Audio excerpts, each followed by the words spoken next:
After 9 months and 19 races, the USAR Hooters Pro Cup season winds down tonight in Lakeland, Florida. One of the 3 Ford Champions Challenge drivers will have a shot at the $25,000 bonus, and one young gun will be crowned the next rookie champion. America's greatest short track racing series wraps up tonight at USA International Speedway with a fight for the final checkered flag.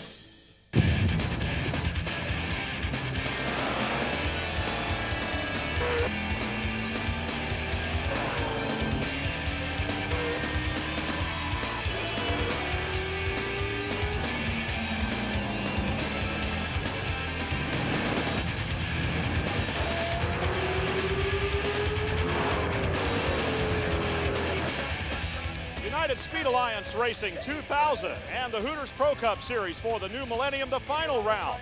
Round 20 of this 20-race season brings us to USA International Speedway in Lakeland, Florida for the Alan Kulwicki Memorial Hooters 300 presented by Cummins Southeastern Power.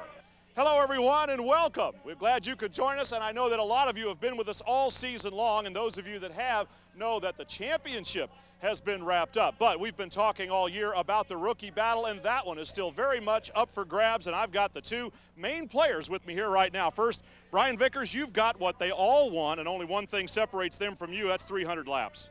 Yeah, it's we got a good car. You know, we've had a good team all year long, and if they can give me the pit stops they've given me all year, I think we'll be all right. Stay out of trouble. It can go either way. Clayton's pretty tough, and I'm sure he's going to be right there. Clayton is now called Clay Rogers. Clay, you've had a share of this points lead, and now you're the guy that has to try to chase him down, but at least you're close enough to him to start. You guys are side by side. Yeah, that might be kind of rough at the start, but we get through the start and get some laps under our belt, and we'll race hard. And you know, it's Brian's deal to lose. They're ahead, and they got to go through the race without making any big mistakes and stay out of trouble. And 300 laps is a long way at a three-quarter mile racetrack, so anything can happen, like he said. Well, I guess all I can say is good luck to both of them.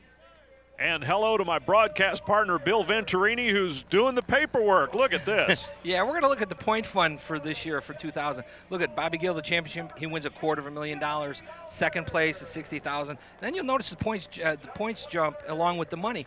You know, we've got a battle right now between 4th through 7th. They're racing for money, but the total difference between those 4 positions is 32 points. That's it. You know, you can see this here. You know, Brian Vickers is 33 points out of 2nd.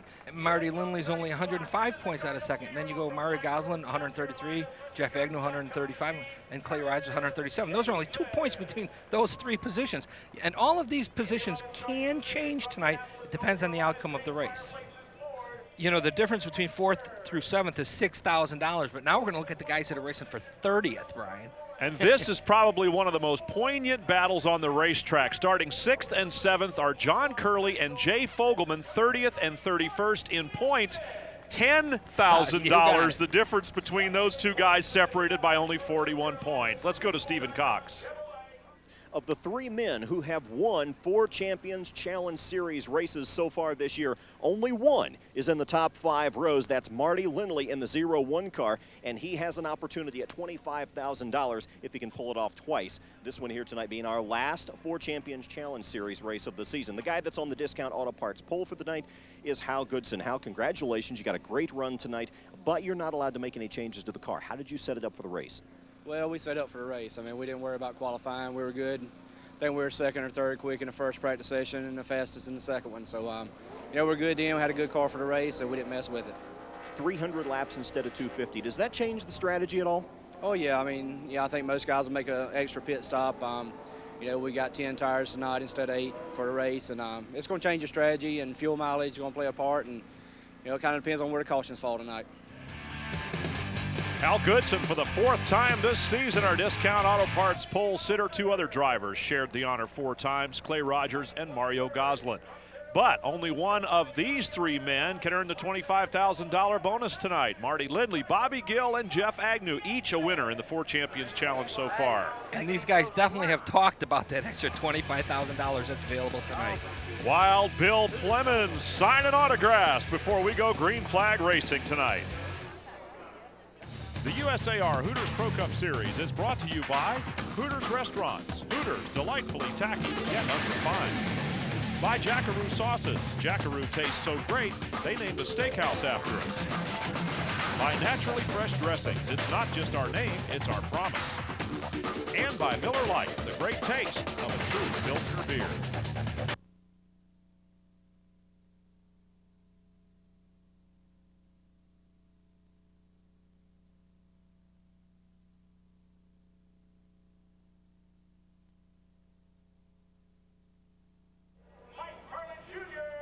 The crowd anticipating the start of the Alan Kulwicki Memorial here at USA International Speedway and waiting for the most famous words in motorsports. Don Rice will do it. Sports event started if you're ready, sir. All right, drivers, start your engines. There it is, ladies and gentlemen. So they fire up with several new faces on the starting grid here tonight, and some of the more familiar ones. There's Buggy Pletcher's Big Daddy's car, Charlie Ford inside his Chevrolet, and Bobby Gill, who has already clinched the championship for the year 2000, becoming the only back-to-back and two-time winner of the series. So with that, the cars roll out onto the racetrack under beautiful conditions here this evening, but with a threat of rain, our Renegade Race Trailers weatherman, Bill Venturini. Yeah, it's about 70 degrees right now, but like you said, there is a good chance of rain tonight. It is kind of humid. Not bad considering the whole country's in a cold snap right now. It's kind of warm down here. But sure feels good to be in Lakeland, Florida. And here's a look at the racetrack. Yeah, look at this racetrack. This is a beautiful racing facility. 3/4 mile oval, turns are both banked, 14 degrees. Makes it, I think it's the fastest track they run on in the series. Oh, and look at this, Chad Chaffin, he can't get his car started. Looks like they're gonna try and push start him here. Chad Chaffin is going to be behind the wheel. His dad was going to drive the car, but they have that car for sale, and Chad says maybe I can make it have a little bit better showing, and we might get a little more money for it that way. You know, I hate when the kids say that to the dads. Jackaroo Sauce's starting grid. We met Hal Goodson, who's on the pole alongside Marty Lindley, who has a lot at stake here in the contest tonight. And the two rookies, Brian Vickers and Clay Rogers, battling it out for the title of Rookie of the Year. Inside row 3, past champion Mario Gosselin and Airbook Rating Chevrolet. And next to him, John Curley, who's definitely racing for points tonight. He's at $10,000, means a lot. Interestingly enough, both John Curley and Jay Fogelman have 9 starts each during the season. That's why they are so close together in points, perhaps. Johnny Rumley is there in the Coors Light number 27 on row number 4 also. Row 5, John Wood, who had problems just before qualifying, had to work on the car and had to take a last spot in qualifying. And next to him, wild man, Bill Clements Jr. And we have Mike Herman Jr. in the today's Fireplaces Ford alongside Curtis Davis. Another good performance for the young man out of Blacksburg, South Carolina, the Twister Cards car. John Kinder is going to be driving a black 08 here tonight, and that'll be the first time we'll see that. Sean Studer, the familiar Yoo-Hoo Chocolate Drink 36. Row 8, inside our current champion and two-time champion now, Bobby Gill. Next to him, Lee Tissot, our first-time winner not too long ago. Rodney Childers out of Concord, North Carolina. The Carolina Truck Repair Pontiac goes with Shane Sieg out of Tucker, Georgia, in the S&W Motorsports Ford. And then Mike Laughlin Jr. in the Incentive Risk Management Griffin Ford, and Jim Bound in the CrewSchool.com Chevy are row number 10. Inside row 11, Martin Nesbitt in the State Fair brand Corn Dog Chevrolet. Next to him, Jeff Agnew starting in at number 73 Chevrolet, who's racing for that 30th points spot in the final for the year. Row number 12 is Stacy Puryear in the Black's Tire number 92. Jeremy Bowser goes in the number 58 car. Back on row number 13, Dale Delosier makes a rookie start in the Cruise.com Motorsports entry with Steven Christian. There's the guy who's trying to hang on to second in points. Inside row 14, Andy Thurman, who won the first race this year here at Lakeland. And next to him, Regan Smith, also running for the Rookie Championship. Starting on row 15 will be Chad Chaffin in the number 25 car that is for sale here tonight. And Tim Edwards will go alongside him in the Edwards Racing Chevrolet. Derek Kelly, who has got a lot of fans in the stands here. He's from nearby Auburndale, Florida, and the Protocol Discount Auto Parts Chevy with Chad Mullis alongside. Inside row 17, Keith Woody in the Sandvik Coromat Chevrolet. Next to him, Keith Rogan out of Lakeland, Florida. Then David Craddock, the winner of the last chance qualifying race. Tim Dobbs was also in that effort. And it's his birthday here tonight. Happy birthday to Tim, age 35. The 52 will be Jabe Jones, who bought the ride from Jason Bowser after he failed to qualify his own Jackaroo Sauce's car, and R.D. Smith. And starting at last row are 2 provisionals, Dave Pletcher, and next to him, Charlie Ford, the seasoned veteran. So that is our starting field of 40 cars here tonight on this three-quarter mile oval. The non-qualifiers include Don Satterfield, who is hanging one of those brand new kit car bodies. And we also had a couple of guys, Larry Wilcox among them, who didn't even get a chance to take qualifying. They had mechanical problems. 55 cars were here, 52 took qualifying laps, a dozen of them had to go home. 15 cars actually go home. On board with Stephen Christian in the Lucas Oil Products Chevrolet, starting at 26th spot. Martin Nesbitt in the State Fair brand Corn Dogs entry will be starting 21st, and we will have a view from on board with his car. Shane Sieg will carry a camera for us tonight, starting 18th in the S&W Motorsports entry, looking out through the windshield at some of the starting field, including the champion Bobby Gill on the left there with Lee Tissett. And we are on board with Bobby Gill. And if you look real close, just under the T in PGT is the chicken head stuck through the spoiler there. I asked them, I said, where did that come from? And they said they put that thing on there when they were working on the car, and they won the very next race, so they've had that little rubber chicken stuck through the spoiler ever since. Terry Schmidt seeing a few drops of rain starting to come down, getting ready to wave the green flag here tonight at USA International, and he does. So we are underway with the final race of the 2000 season. And up front, Hal Goodson and Marty Lindley showing them the way. Yeah, they're going to kind of, I think the drivers are a little concerned about the weather right now, so I think they're going to tiptoe a little. They do see these, believe me, they do see those raindrops on the windshield, and they're a little concerned about getting outside of that groove to see if they've got good traction. With the threat of weather, actually there was no problem with the weather all day long. Practice and qualifying was under sunny skies and dry track conditions. And only as we approached the time for the start of the race did things begin to look a little worse than they had been all day long. Hal Goodson finally gets into single file lead in front of Marty Lindley. Brian Vickers third, Clay Rogers fourth, and we're going to be watching Vickers and Rogers all night long.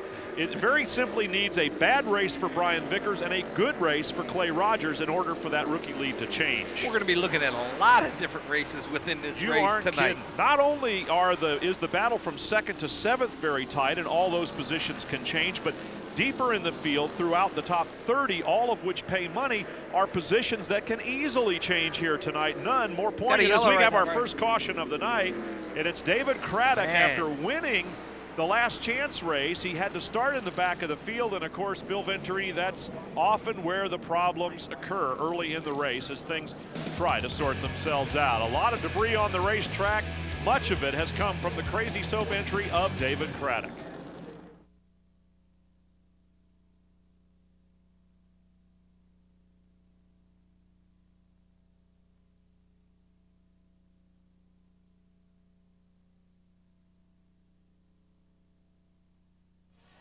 Welcome back for more USAR Hooters Pro Cup racing action here at USA International Speedway. Thank you, girls. While the cleanup is now continuing out on the racetrack, and we're under our first caution, the cars are circling the racetrack, but let's go down to Stephen Cox for a report while we have a chance right now. When I started racing late models, I found out the hard way that when you order a body panel to mount on your race car, it does not come prefabricated. You've got all kinds of trim and fabrication work that you have to do to it before you can ever mount it. Now, in this series, I learned from Don Satterfield that soon may be a thing of the past. Dollars for dollars, you're looking somewhere around $7,500 to put a body on at the end of the season. You know, the roof and the whole 9 yards. This kit car is like $3,400, and you put it on yourself. I mean, you know, it's basically easy. If I can put it on, anybody can put it on. So if we get tore up here and we're gonna show this car next week or 2 weeks later, we can actually paint a side in the shop and fit it and trim it to this car and put it back on, without all the welding and the tacking and the bondoing and it just, I think it's the greatest thing that's come out in a long time from racing. So I'm real impressed with it. And what he's talking about is a Carolina kit car body that comes kind of in pieces and you just pop rivet it on. From up close you can tell that it's not the same as the older bodies, but from 10 feet away you can't. Yeah, and the cost saving is definitely worth it. Let's go back down. Stephen Cox with a different story right now. Well, Andy Thurman didn't expect to be in this race car at all tonight. You know, he really tore his race car up a couple of weeks ago at St. Augustine, and this is not his normal car. This is actually Buggy Pletcher's number 51 backup car. Well, they rebadged it with naturally fresh colors in the 47 so Andy could get out there and get some points tonight. And remember, this racetrack was very kind to him earlier in the year. Not so far tonight. They're working with a small carburation problem, trying to get Andy back out as quickly as possible. And guys, we've got some raindrops starting to come down out here on pit row. Still under caution, but you can see look the at raindrops. the windshield. You can see it. And both of those Buggy Pletcher's cars had problems here this evening. The backup car that Andy Thurman is driving, and Buggy's own car had a rear end problem before the race ever started. They had to change it. We'll keep you posted.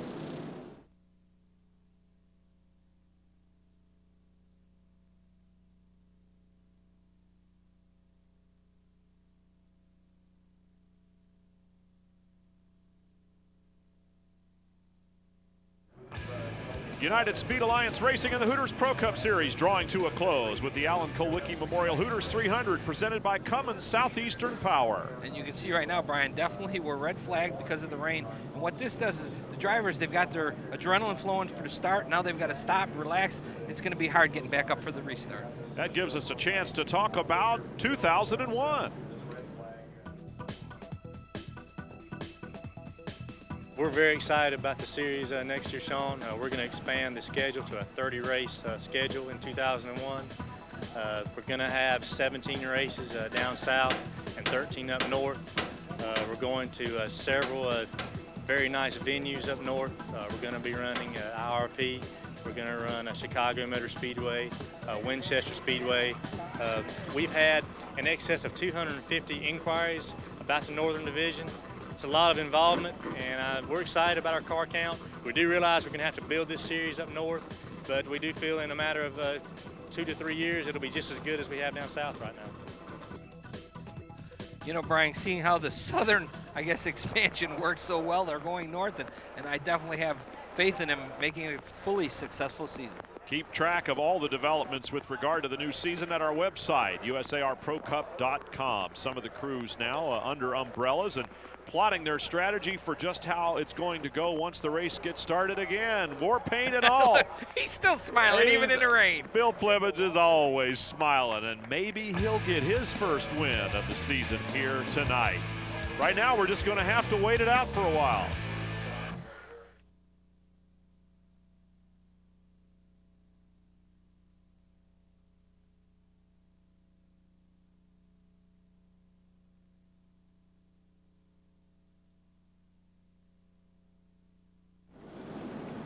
Rolling the cars off of pit road so they can begin to clean up some of the standing water down there in anticipation of getting this one underway. Hey, that's a unique way of keeping the water off his head.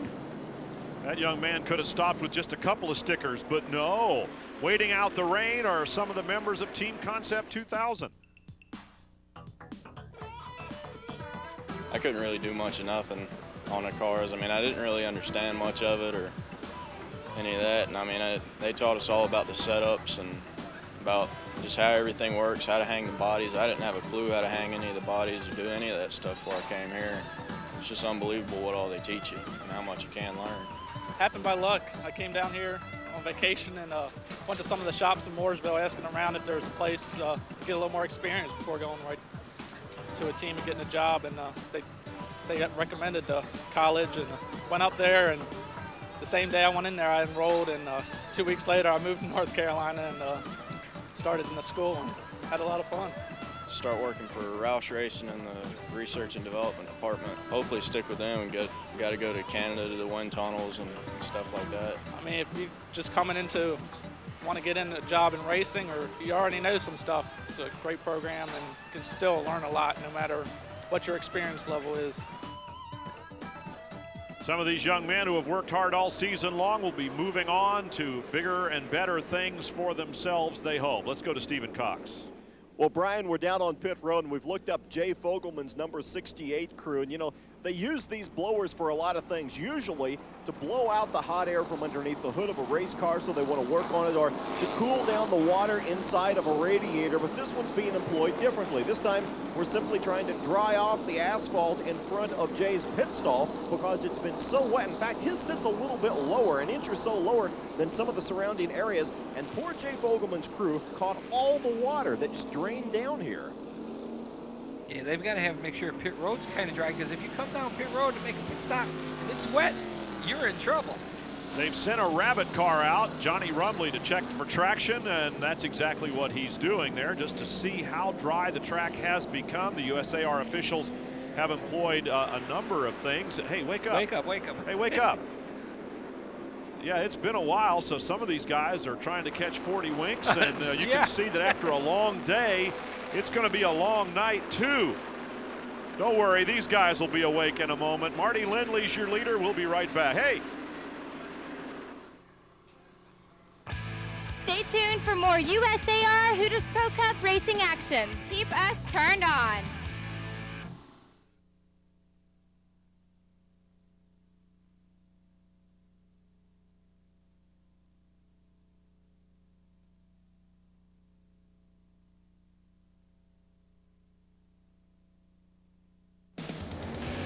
United Speed Alliance Racing and the Hooters Pro Cup Series finishing up the season with the Alan Kulwicki Memorial Hooters 300. And we have been circling the track under caution for a while here now, trying to dry it out. Let's go down to Stephen Cox. He's got a story. Well, Brian, with so many yellow flag laps available, the Shane Seek crew of S&W Motorsports has been trying to get Shane to bring this car in as soon as possible. And here's the problem. They have a new radio unit that they're trying to put in. They sent Shane out as soon as the cars refired after that shower that we had a few minutes ago. And they found quickly that they had no radio contact whatsoever. Now they've traced it down and they think the problem is in the radio unit itself. So they're going to take a quick change on Shane Seek's radio unit, send him back out, and then see if they can talk to each other. You know, Brian, this is his kid's first race ever, you know, so he's already nervous about having to start the race, let alone him. Now I got to change a radio. Yeah. I have no communications. Man, his stomach's got to be in a knot. And I was a little nervous about whether or not they're going to remember that glove on the roof. Well, these guys are trying to get ready to go again, and let's go down to our tech tip this week. Race director Jimmy Wilson is front and center. The officials are the key. You know, as a race director, you're only as good as your people, and you're at the mercy of your people, your officials that are feeding you information on the radio to be able to make a vital decision. When you're running the race, you've got several different hats that you've got to wear and look out for. Number one, again, first and foremost, the safety of your competitors. The rule book to make sure that all the competitors have got a level playing field and no one person gets an advantage pitting too soon, speeding through the pits, jumping a restart. So any number of things like that to keep everyone on a level playing field. And then finally, you know, your obligation to your fans, scheduling wise, making sure that if you advertise that you have an 8 o'clock start time, my job is to ensure that we have an 8 o'clock start time and the race goes at 8 o'clock. From a personal standpoint is when the race is over with, that you tore up a minimum amount of equipment, nobody got hurt, and the race went off well. That is probably the most self-gratifying thing of the entire job. You know, Brian, they talk about people hidden behind the scenes. These type of officials is what makes this series, makes racing go so smooth. And, you know, a competitor and the crew chief guys, you know, their tempers flare and they get mad at these officials every now and then. But I got to tell you, if we didn't have them, it'd be utter chaos knowing the temperament of all the drivers and crew chiefs. We definitely need to have some type of control, and that's what these officials do. We're getting ready to go back to green flag racing on lap 73, 60 laps under caution. After the 13 laps we started with, the 11 car of Tim Dobbs actually got black flagged for speeding down pit road on the first lap. On the very first lap, so he is the only car not on the lead lap, and that's the green 11 slipping back on the inside line there while Marty Lindley runs out to take the lead. Our Discount Auto Parts field summary shows you where everybody's running, and we're going to be keeping a close eye on John Curley and Jay Fogelman in their run for $10,000 here tonight. Yeah, look at Marty Lindley. He's really opened it up right now, but he's done that before here. He likes this racetrack. his crew chief, Elvin Rector, looked me right in the eye, and I told you this before qualifying, and he said, we're going to qualify top 5, we're going to win the race here tonight. And I mean, he was dead serious. He's looking good for both predictions right now. Marty Lindley, of course, qualified 2nd, and he's leading. Well, you know, you kind of have feelings when you go to certain racetracks. You know how your car's going to perform, especially when you roll it off the trailer, you run your first couple practice laps. You have a gut feeling, you know, I'm the car to beat tonight. I know it. Sometimes you say, hey, I'm really struggling. Let's not tell anyone. We'll keep that quiet. Stephen Christian, 2nd in points in the 0 car, finished runner-up to Bobby Gill last season in points, and he's trying to make that 2 years in a row. He's the guy under attack, though, in those 2 through 7 positions in points. And right now, he's under attack from the 58 car of Jeremy Bowser in the Executive Racing School entry. He slid underneath him. You know, right now, they're still tiptoeing a little because they're not sure about the condition of the racetrack. Leader Marty Lindley, we heard about the bold words of his crew chief. What about his strategy tonight? At the points, we're going to run wide open all night long and lead as many laps this thing as we can. If we can force enough to make it to the lead, I feel like we can. We had an awful good practice today. We've been good. We've led this race, each of these races all year long, and had trouble. So if we can just keep the motor running and keep the fenders on it, I think we'll have a real good shot and maybe win the race.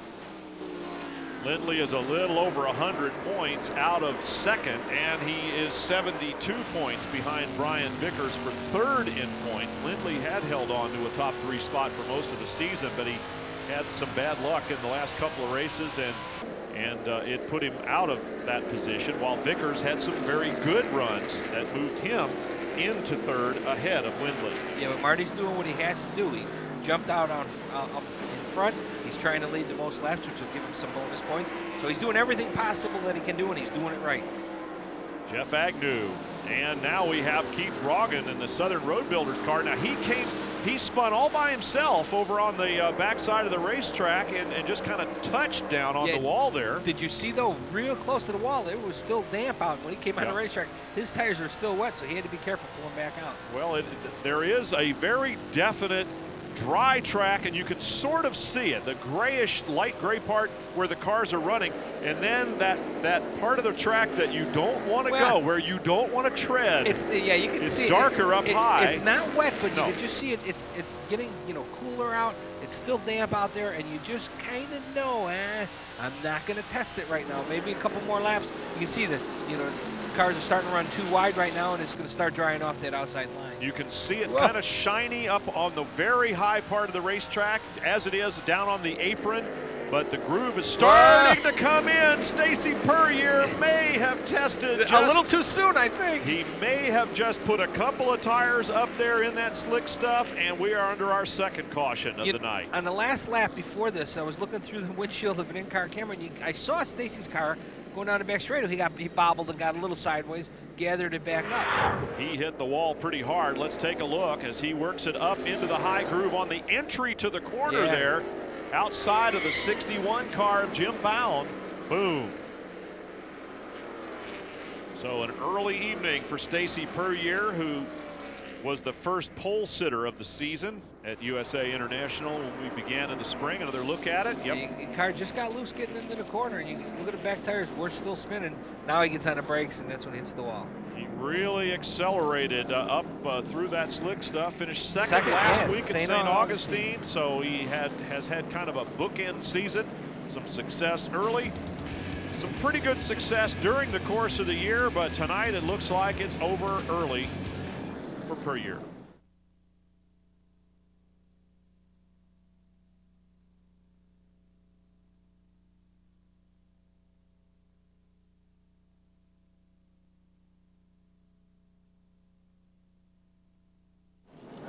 Jeff Agnew, among others, rolling down pit road to take advantage of the caution flag. Stephen Cox is waiting for him. Now take a close look at the tire, the left rear tire on the number 73. This thing was so wobbly that it was actually visible even from where I'm standing over here by pit wall that it was about to come off the race car. There's a major problem there. They weren't sure if it was just the wheel itself or if the entire assembly on the left rear wheel was about to come off the race car. So USAR officials came over and consulted with Jeff Agnew's crew and said, guys, look, bring this guy in, get this wheel changed, and send him back out. Yeah, you gotta realize something. Earlier in practice, he broke a pattern bar, and they ended up fixing it. It looked like right there, though, that they just had some loose lug nuts. I saw him grab a lug nut and throw that on and tighten it back up. Look at a number 30 car, 39 car of Shane Sieg. Definitely overheating tonight. That is Old Faithful. Those guys are trying to get out of the way of the steam there and pour some water in to get the car cooled back off again. The first start, as we mentioned, for young Shane Sieg. Regan Smith in the number 28 RLS Structures car, his crew going doing to the a chassis attention. change on that one. And putting some fuel in. Okay, I guess they're cooling it off now. Yeah. They're definitely using ice. They got the big Gatorade bottle pouring it on Shane Sieg's car. Let's go back downstairs. Stephen Cox with the crew chief on the 73. Robert, that wheel looked terrible on Jeff's car. What was the problem? Well, it looked like either the lugs was left loose or they worked their way loose, but that's what it was. We just had some loose lugs. We tightened them up, and well, I think we'll be all right. You didn't strip anything out then? No, I don't think so. I don't think it's hurt anything. We tightened it up. The only way we'll know is get it under race conditions and see if it's in a vibration or not. If it is, we'll have to come back in. If it ain't, that may be a blessing that get us some gas so we can make it one more stop now. Oh, I guess this is called short stopping again. Short pit Short here pit. tonight, but you know what? That wasn't intentional. Hey, why not? If you can come in and top it off, it might work out better for you a little bit later on. Jeff Agnew, of course, one of those eligible for the 4 Champions Challenge bonus money of $25,000 by virtue of winning at Greenville Pickens. We're back to Green Flag Racing. And our Discount Auto Parts field summary still shows Marty Lindley, the leader, with Goodson, Vickers, and Rogers, the rookies, lined up behind him. There's John Curley, and Jay Fogelman has slipped back to 10th, so that looks good for Curley right now in that battle for that 30th place points money of 10 grand. Back down to Stephen Cox right now with Shane Sieg, who's out of the car. Boy, Shane, you had one problem after another. Start with the radio and work your way forward. Well, we had radio problems at the start. The radios, it rained and we left our radio on, and it wasn't charged up, so we come in, changed radios, got it working, and just motor ran hot, and it hurt the motor inside, so it's over. We're just gonna come back next year, hopefully get some better chances. You know, Brian, if I had to race today with these young kids, does he even have a driver's license? No, probably not. Not on the street, but he should. Oh, look at this. The 11 car of Tim Dobbs goes around. That was, remember, the lapped car. And he's tractionally challenged down there in that very wet grass, but he managed to get all 4 tires up onto the pavement. Again, we mentioned Tim's 35th birthday here tonight. Tim and his brothers who crew on that Williams Brothers, number 11. Ooh, it looks to me like he had a little help contact there. from John Curley, perhaps. And Curley, of course, in the middle of a race and is a lead lap car. Dobbs off the lead lap by virtue of that black flag on the first lap of the race before the rain delay. Another look at it. Oh, Mike Laughlin Jr. checking up behind Bobby Gill. Well, he didn't really check him. He bounced off the wall and then bounced off Bobby Gill, but you know, didn't look like there was much damage. Good job for Tim Dobbs there, keeping the car off the inside wall, and that is a car that had new clips and just about was tore all to pieces before tonight.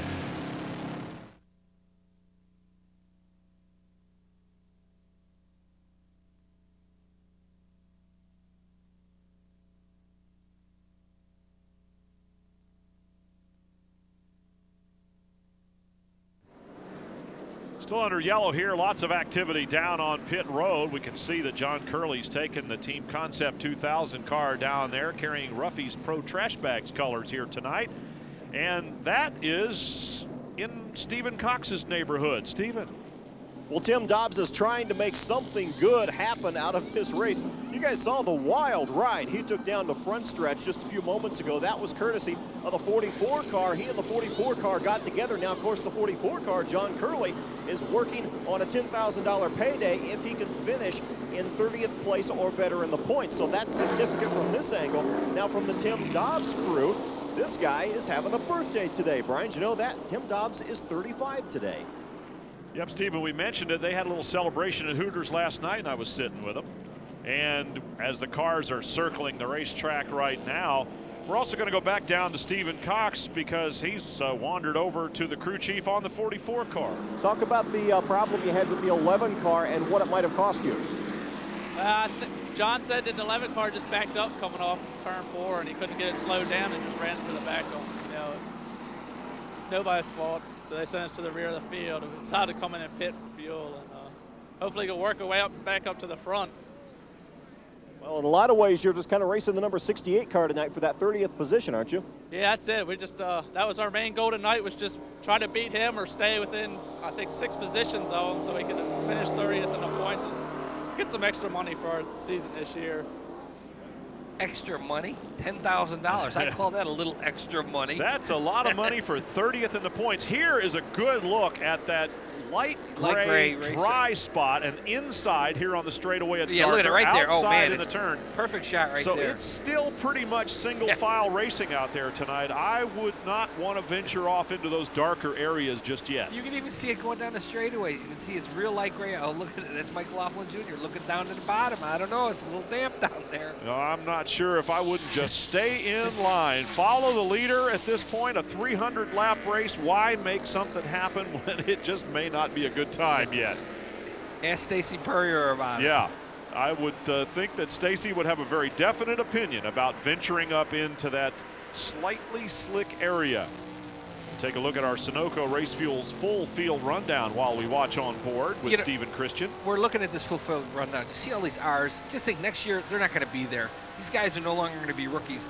But unfortunately to these guys that are rookies this year, there'll be a whole new crop of rookies next year, and they're going to probably be just as good as these guys. So who's going to get shuffled out? Somewhere along the line, somebody's going to get sent home. Starting with young Shane Sieg. That's a fresh face we're for sure going to see next year, but you're right. The guys with the R's next to their names won't have them next year. Buggy Pletcher racing alongside Stephen Christian right there. Keith Woody in the 83 car in 26th position. Chad Mullis and John Curley, there he is. They sent him to the back because he got into the 11 car. He said there was nothing they could do, but they put him at the back, and that hurts. Whoa! Buggy, get out of the water. Get out of there. See, now, did you see what Buggy did? He got up in the water, and he was real cautious on getting back on the throttle. He let the car get gathered back up, got back down in the dry part of the racetrack, and then got good move with him. He and Martin Nesbitt were side by side there, and side by side we have already agreed, at least between you and me, is not such a great idea. Keith Woody going down inside on Pletcher, and around goes the 25 car this time of Chad Chaffin. And they've got guys facing backwards all over the racetrack. Yeah, the 70 of Delosier. And Keith Rogan, 194. Yep. The 58 of Jeremy Bowser. Take another look at it. It looked like Jabe Jones in the 52 car. Just got to remember this, Jabe Jones, not Bowser. Just got into the back end of Chad Shape. Oh no! Oh! Just knocks the corner of the bumper cover off. Jeff Agnew as he went by. Here's another look at it. Yep, there's a little bit of contact as Chaffin was checking up behind the car in front of him, and then Jabe Jones got into him. Clink! There goes the bumper cover, and we're under caution. Stop clowning around and stay tuned for more Hooters racing action right here in Lakeland, Florida.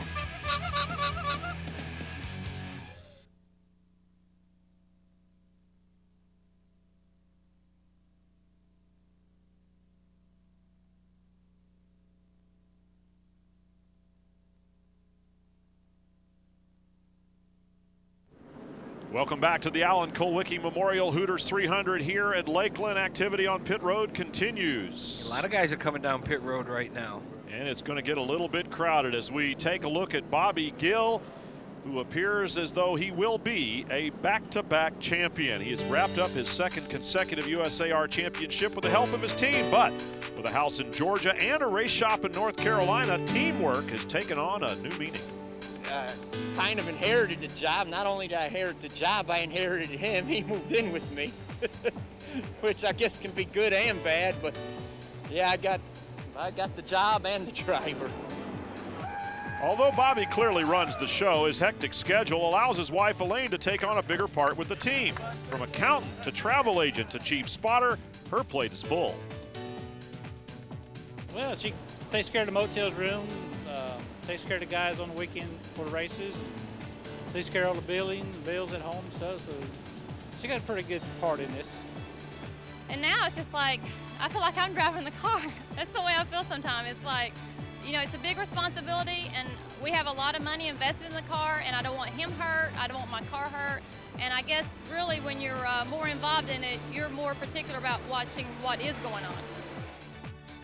The biggest complaint in the Gill family right now is their time apart, but with the right sponsor and with the dues on board, everything just might come together.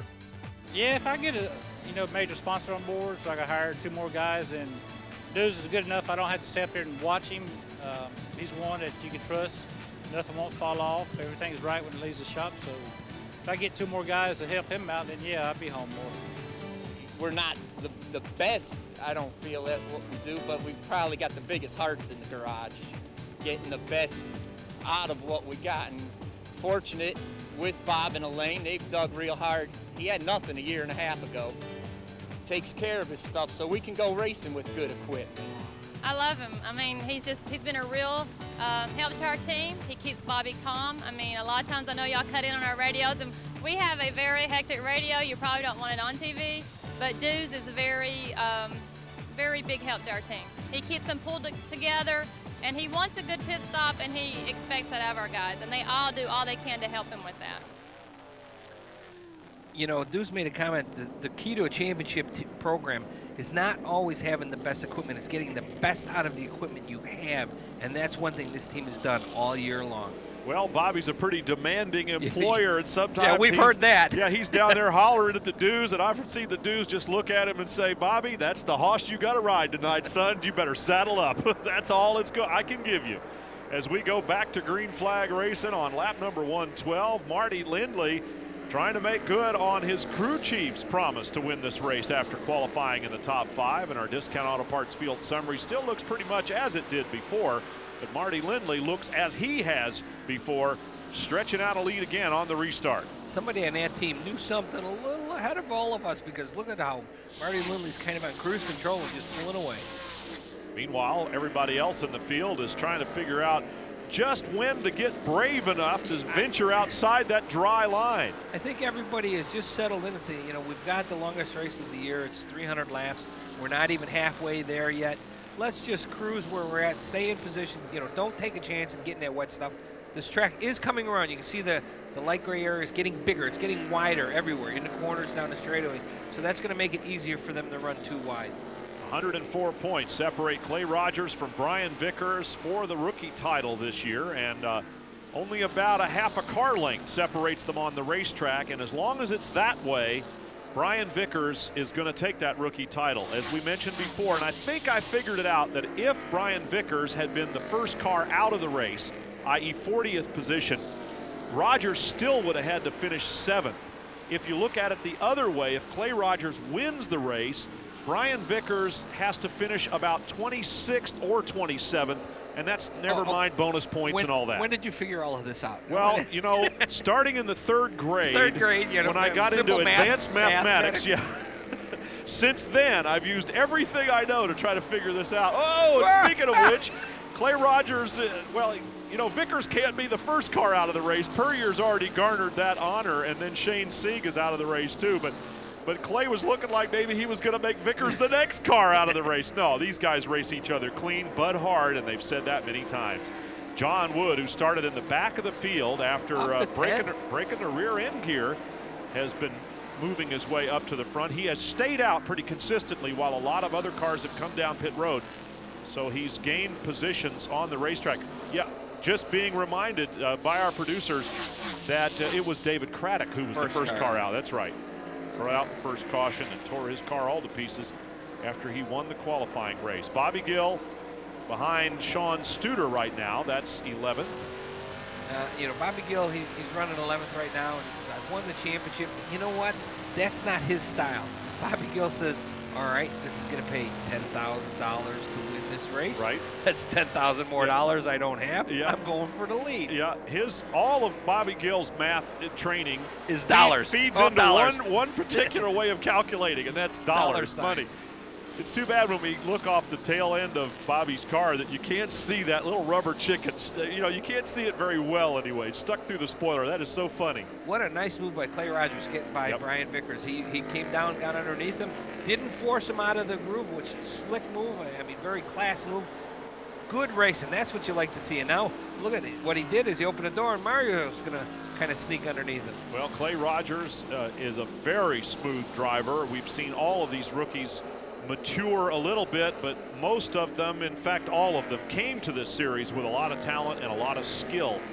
Mario Gosselin, one of the terrific veterans, and we were going on at Concord about how he had not won a race yet during the course of the season, and the earth might stop spinning. He goes out and wins the very next race. He's moving up in this one too.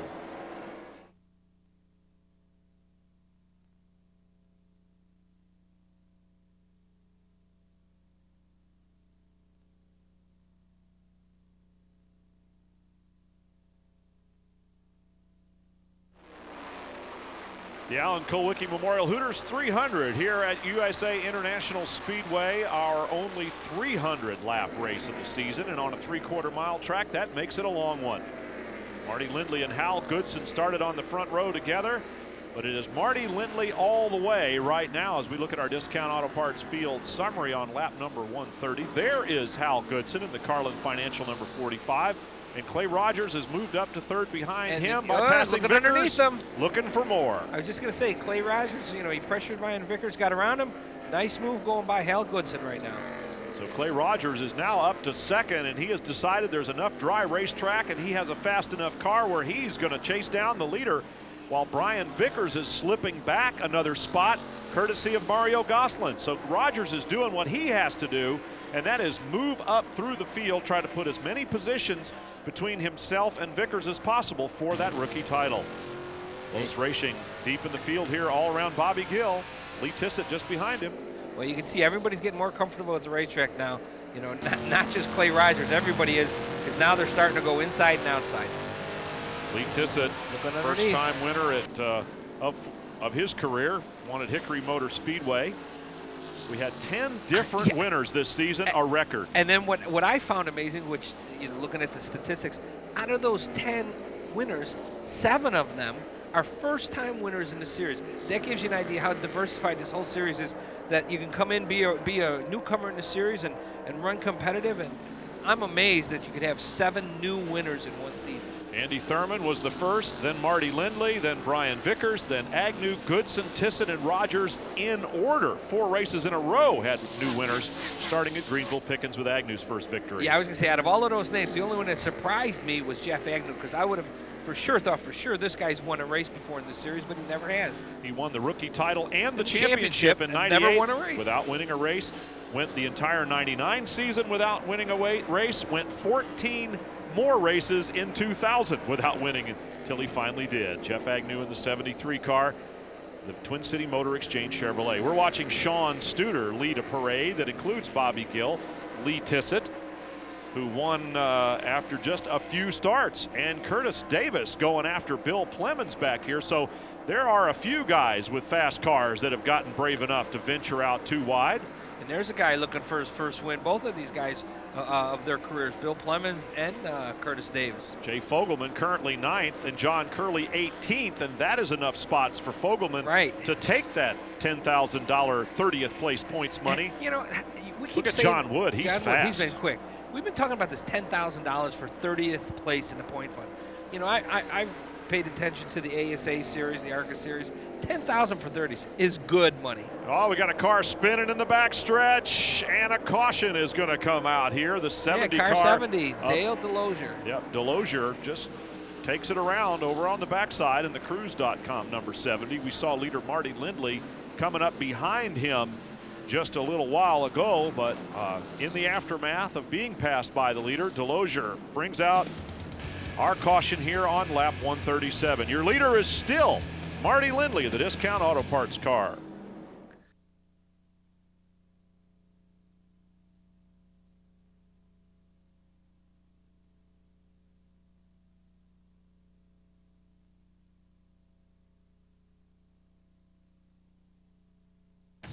The USAR Hooters Pro Cup Series is brought to you by Hooters Restaurants. Hooters, delightfully tacky yet unrefined.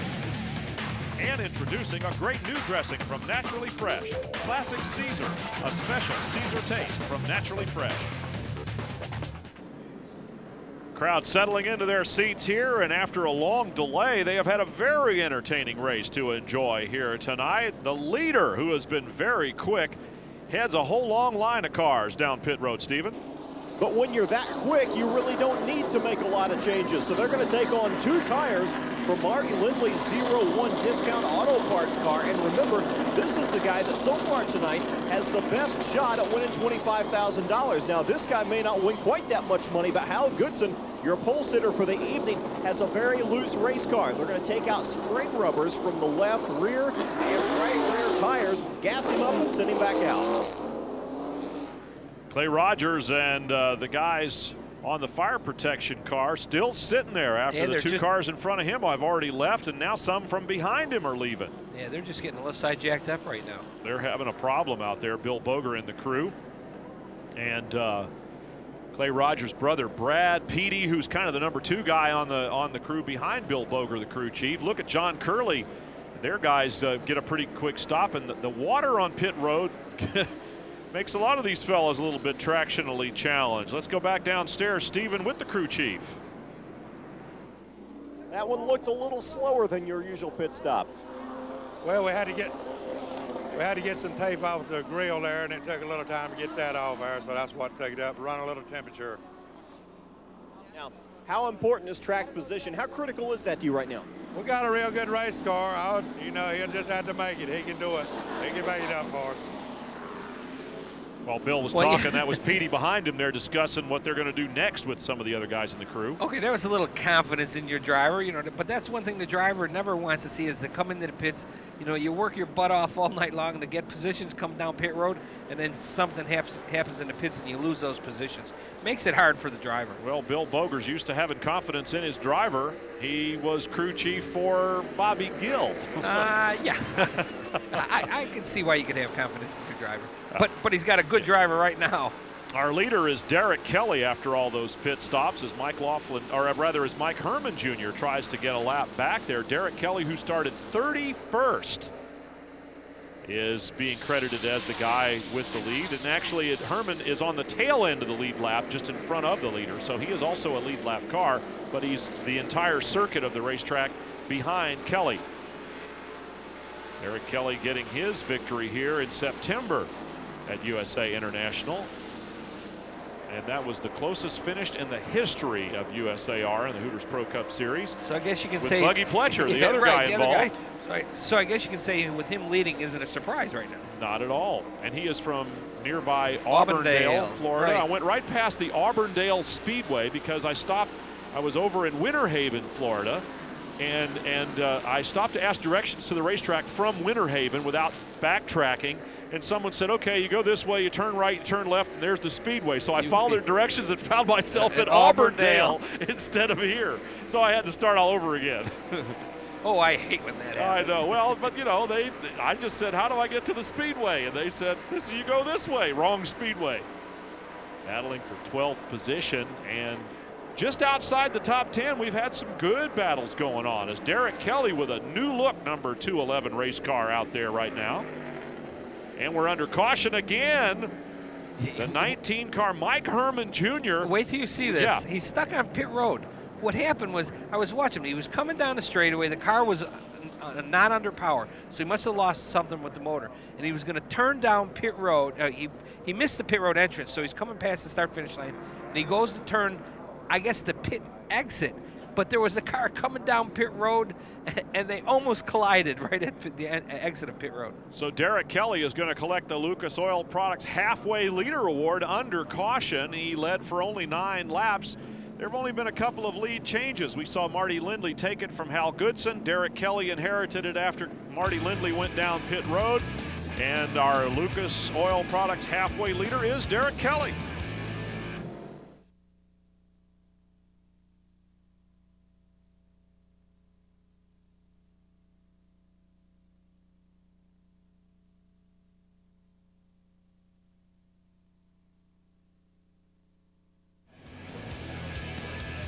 United Speed Alliance Racing finishing up the Hooters Pro Cup Series 2000 with the Alan Kulwicki Memorial Hooters 300 presented by Cummins Southeastern Power. Bobby Gill heading down pit road, and of course Stephen Cox has hustled himself down there because this is the champion. Stephen? Well, he might be just a little bit out of sync with the leaders, but it's also a necessary stop for Bobby. Take a look at the right rear of this race car, and you can see a major wedge change going on, a couple of turns there. Then they're going to send him right back out as quickly as possible. Yeah, you can see they took 3 turns of bite out of that right rear. That was a major wedge change, and that gives us a chance right now to bring you up to speed with our Lucas Oil Products halfway recap.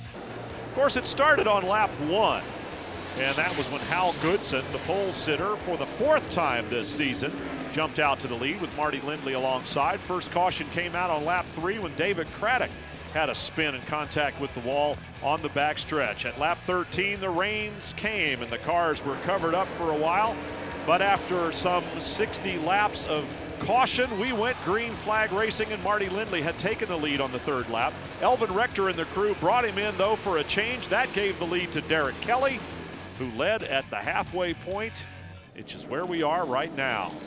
And front to back, Look, nose to tail. Yeah, these two guys are still bumper They have found one another again. They were side by side. Well, not quite. They started 6th and 7th at the beginning of the race, but they have found one another again. John Curley and Jay Fogelman battling for 30th place points money at the end of this night. On the restart, Derek Kelly with a foot in the gas, and the 11 car of Tim Dobbs down on the inside. He has been having some problems here and has been alongside the leader several times tonight. Our Sunoco Race Fuels full field rundown looks a little different than it did, of course, before halfway. Agnew and Pletcher running 2nd and 3rd. Andy Thurman up to 6th in that backup car. And look at all the rookies rounding out the top 10. Chad Mullis up to 10th, up to 8th right now. Mario Gosselin 11th. Clay Rogers is up to 12th after being at the back of the field there from that slow pit stop. John Kinder in his new look 08 black car here tonight is 17th. And then we have Jay Fogelman running in 21st spot, and Curley is just ahead of him. Rodney Childers back there in 24th. Regan Smith 26th, and Keith Woody in the Sandvik Coromant Company entry number is in 30th spot. Mike Herman Jr., the most recent car out of the race, and Tim Dobbs, as we mentioned, has been a lap down since the very beginning. The rest of the attrition: Jeremy Bowser, young Shane Sieg, Stacy Purrier, and of course David Craddock was the first car out of the race. Mike Laughlin Jr. right there, just behind Andy Thurman in that black 47. We're used to seeing a white car. A white car, right? And we're not used to seeing 52 being jerked by Jabe Jones either. It's been kind of a who's who tonight in which cars. Jeff Agnew running right there in this number 73 car. He had some awful bad luck at New River Valley, his home track, and then I guess seven or eight races ago, we went to Billy Hess and had a drop snout put on our car from Mr. Hess, and we've been a contender ever since then. We won at Greenville with the car, and all the other races we've been to, we've been at least top 3 car, but it hasn't showed because kind of like last week, we got in a little scuffle with Hal Goodson, and we got sent to the rear of the field with 2 laps to go, so it wasn't no gaining it back there. So, you know, as far as on paper, it don't look like we've had a very good year, but we've had chances and just things haven't come together. You know, I thought many years ago I had the best kept secret. Billy Hess has been building chassis for my personal race team for 9 years. And I tried not to tell anyone because I knew how good he was. And all of a sudden word got out how good of a chassis builder Billy Hess is. And he's got this field pretty well covered in the Hooters Pro Cup Series. And it's like Jeff Agnew said, since he's put on this new front clip from Billy Hess, they've been fast everywhere. John Wood has been very fast after coming up from the back of the field here tonight. And another caution. We're going to have another yellow flag here as Mike Laughlin Jr. Yeah, and it looked like all by himself has taken his car around on the racetrack without harm or injury. So the incentive risk management Griffin entry of Mike Laughlin Jr. is the most recent caution causer. We'll be right back.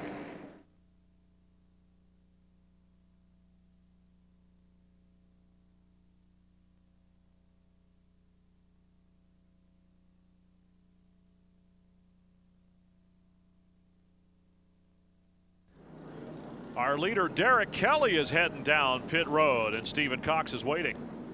Well, Derek Kelly is definitely going to be out of sync on his pit stops, but you know, there's a method to this madness. When these guys go out and they see that, hey, we've got a real shot at taking over the lead as soon as the leaders pit, then all of a sudden their strategy becomes different. You see, we have halfway money available, and Derek picked it up. It's a pretty nice chunk of change as well.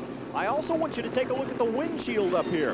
They have had a piece of clear glass. It's actually like a tape almost that goes over the outside of the windshield, and they came up and they ripped that off. And now Derek has a very, very nice clean windshield to work with as well. So not only does he pick up some extra money, but he's got a clean windshield. He's one of the few guys out here that can see where he's going on a very wet night. The Protocol Discount Auto Parts Chevrolet crew working on that car. Regan Smith's guys working on the left side of the 28 car as well. A lot of the crowd on their feet. They love watching this kind of action. Cox is now with the crew chief on the 73. Now, I want to know how your pit strategy has changed, because you guys had some problems early in the race. You came in when you didn't expect to. Well, now you find yourselves up front. What do you do from here? We had planned on coming in early for a gas stop, maybe some right sides real early anyway, and then somewhere around lap 180, coming in for 4 tires, letting everything cycle around. All these other guys that came in on with 160 laps to go, and I just don't think there's no way they can go that many laps without coming in again. If they do, it's going to fool us.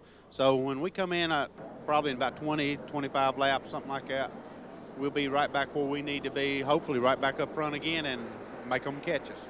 I agree with him. I think anyone that pitted yet still may not have enough to finish the race. So I like Jeff Agnew's strategy was that he's going to wait about 20 more laps, and then he'll make his final pit stop. If you came in now thinking, we'll gas and go and finish it and go to the end, I think you may be fooling yourself right now.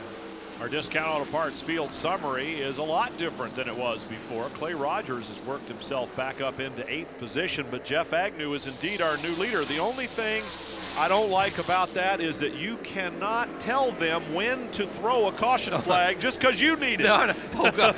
Boy, you know, many. I'm a little nervous. I'd be like a lot of those guys have already. I'd be coming in when the caution flag is out there, maybe every time. I don't know. Nah, yeah. See, you've never raced this kind of strategy, yeah, Brian. But you know, I just that life on the edge thing, I'm all in favor of it, but those cautions, when you need one, they don't happen. It's like they say about police officers, when you need one, you can't find them. No, usually what happens, I remember all the years I raced, whenever I said, man, I really, really need a caution, half of the time, it was me.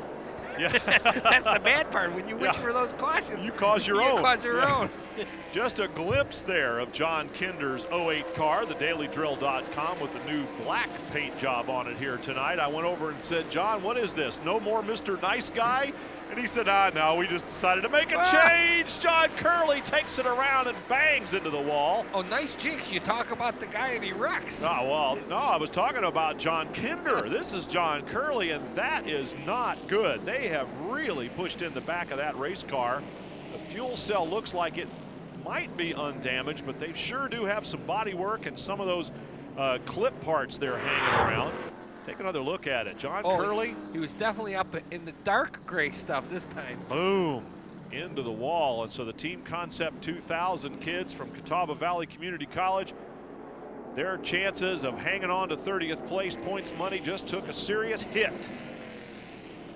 Well, this was more than just a hit in the wall. This was could be a hit in the wallet, like for $10,000 right now. Well, the car is still continuing. If the tire's not rubbing, I don't think it's going to affect the car that much. Well, in any case, we're under caution. We'll check it out for you.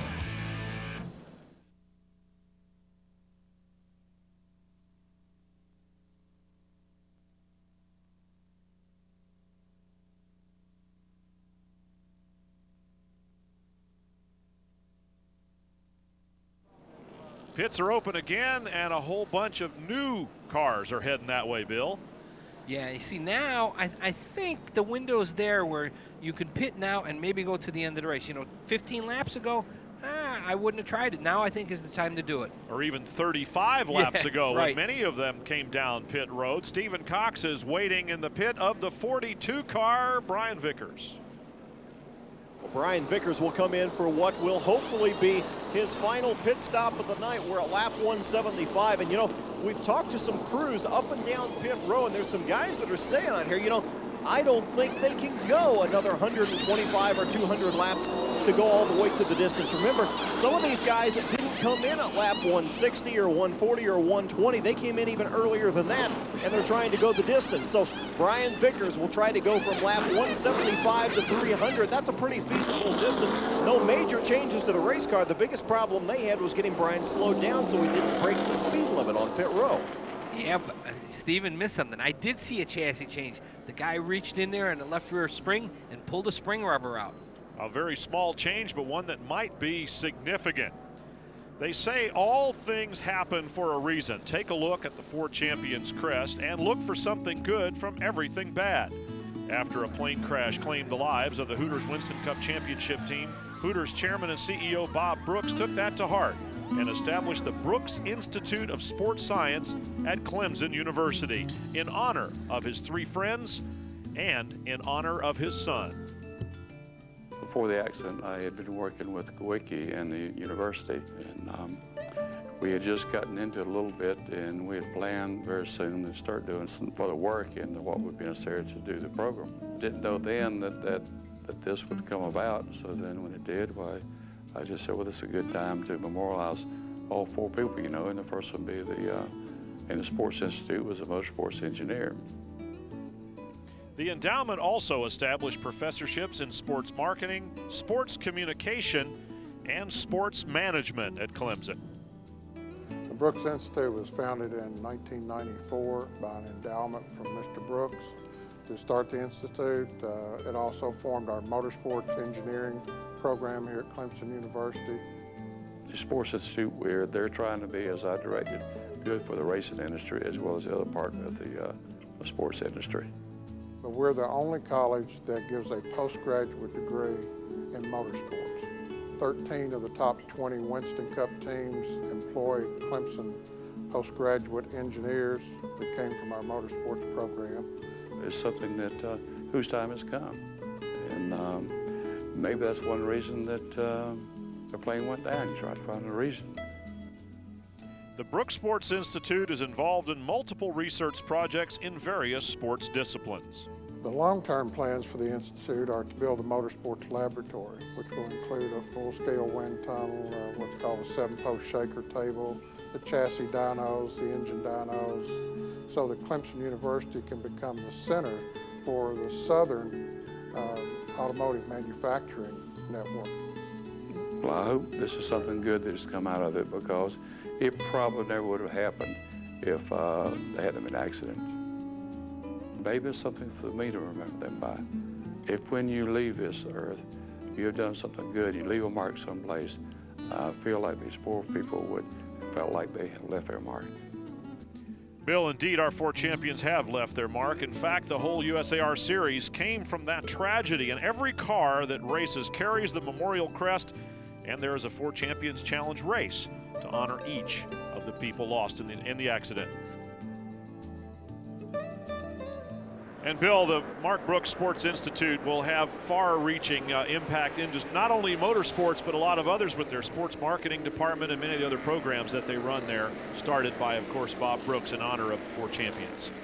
Yeah, no doubt about it. And I also know there's a Alan Kulwicki scholarship fund that's run out of the University of North Carolina, Charlotte area. And the reason I know kind of about that is my son's fiance qualified and won that award many years ago. Well, congratulations. As we are back to green flag racing here at USA International, a look at Stephen Christian and on board with the Lucas Oil Products Chevrolet, running in 6th spot. Lee Tissett just in front of him in the 55 car is 5th. That Cars Plus Chevrolet, bright blue, easy to spot.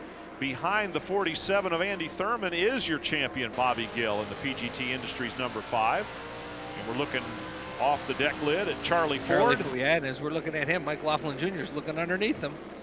Laughlin Jr. now on the outside. Come on back, Chad Dave Jones Chapman is there, so we've got a big crowd of cars as Bobby Gill moves inside on. That's Buggy Pletcher's backup car with a 47 on it. I was going to say, that's Andy Thurman. I got used to remembering this now. Yeah, they had some problems with that car when they first brought it out. They had a small oil leak they were chasing for a while. Then we mentioned Buggy Pletcher's own car, his primary car, The rear end in that one tore up on him. They had to send the crew.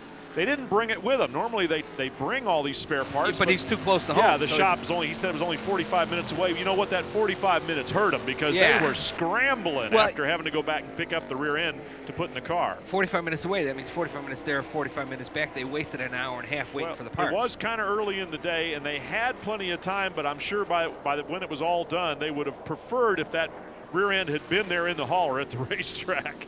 They did.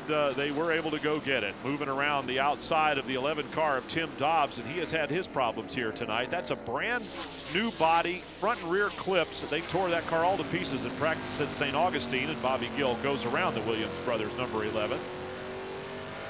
And Bobby Gill's closing up on the number 22 car of Rodney Childers right now. Clay Rogers in the Fire Protection Services, number 2, rookie champion, would-be rookie champion. He's got a tall order to fill here tonight, though, with a 104-point deficit to Brian Vickers. And laps winding down, Vickers is still in pretty good shape out there. And so Clay Rogers' hopes of taking a rookie title away from Vickers may not be all that good. Stephen Christian trying to get around the outside on Tissot. Tissot not wanting to give up the spot. Tissot has a win this year, and Stephen Christian does not. Our Discount Auto Parts field summary. Yeah, I'm looking at the field summary. See who's leading. Marty Lindley. This guy's like had a clean windshield most of the night. He's been leading, I think, the most laps so far, and nobody's even coming around to challenge him. This guy has definitely got a car to beat tonight.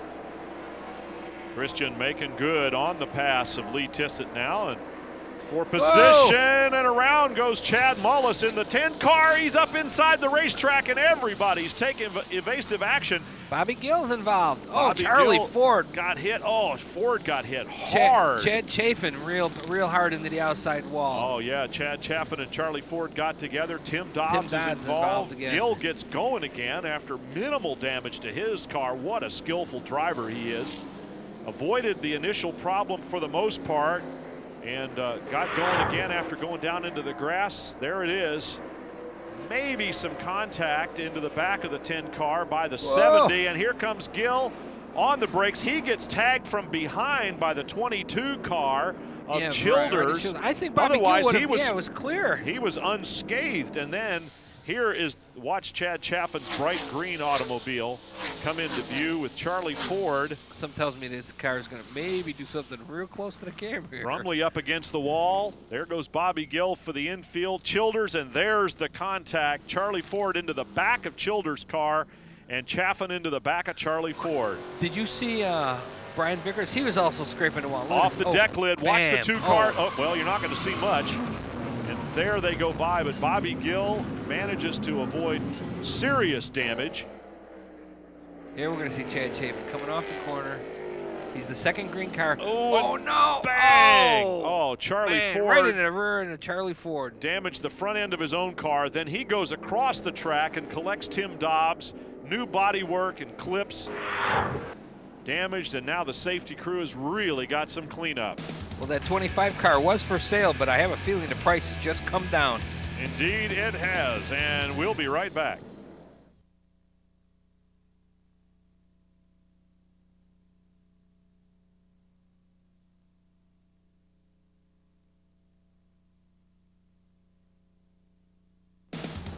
United Speed Alliance Racing's Hooters Pro Cup Series 2000, concluding with the Alan Kulwicki Memorial Hooters 300 here at Lakeland, USA International. Marty Lindley heading to the attention of Elvin Rector and the crew. That's Elvin on his knees there at the right front tire.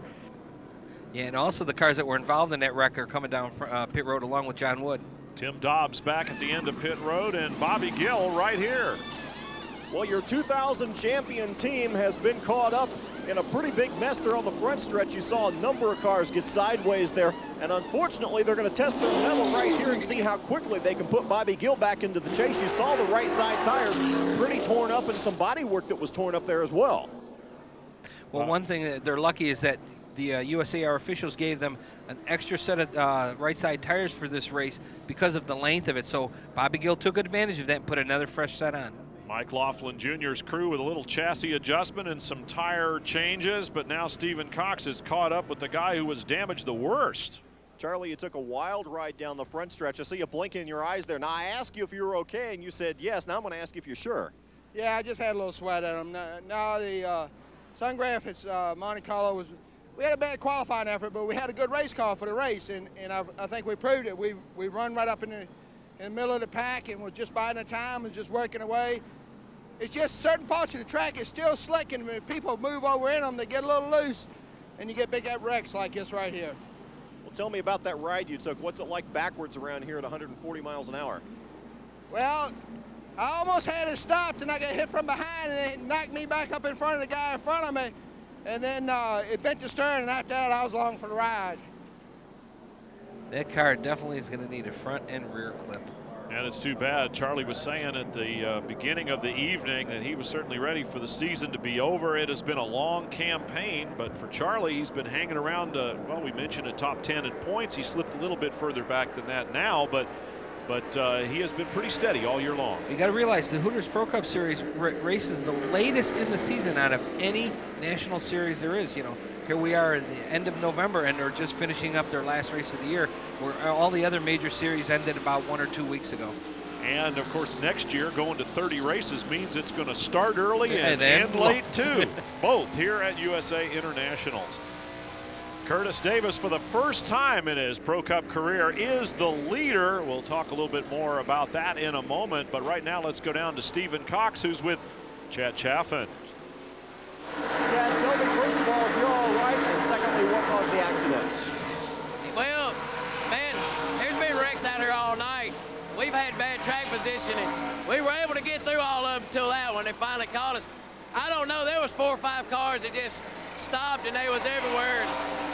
I ran into one of the cars that was parked on the front straightaway, so it's just been a bad night all the way around.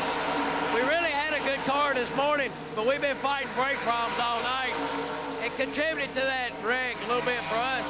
I had enough brakes to get around the track, but really not enough brakes to miss a parked car, so it's just a bad deal, you know.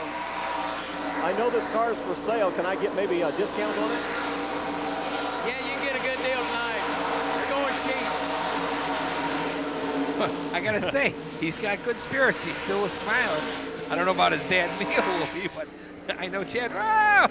I was talking with Chad a little bit about qualifying and about getting around the racetrack here, and he said the secret is to get all 4 tires to agree. Well, speaking of that, did you see Regan Smith? All 4 of his tires weren't agreeing to go down the front straightaway in one line, because he was definitely sideways coming off the corner. Regan running in 15th position right now as we look at our Sunoco Race Fuels full field rundown. Lee Tissett in 20th spot, Bobby Gill 18th after Dews and the guys got him out there. Martin Nesbitt in the State Fair brand Corn Dogs entry in 21st position. 23rd. That's where he started. 23rd is Tim Edwards right now. Tim Edwards in the Edwards Racing entry, and as we look through the rest of our full field rundown, the attrition will begin to show here, and Chad Mullis, who was the first car to spin, is the guy that precipitated all the rest of the action out there on the front stretch. And our second car out was R.D. Smith of the night.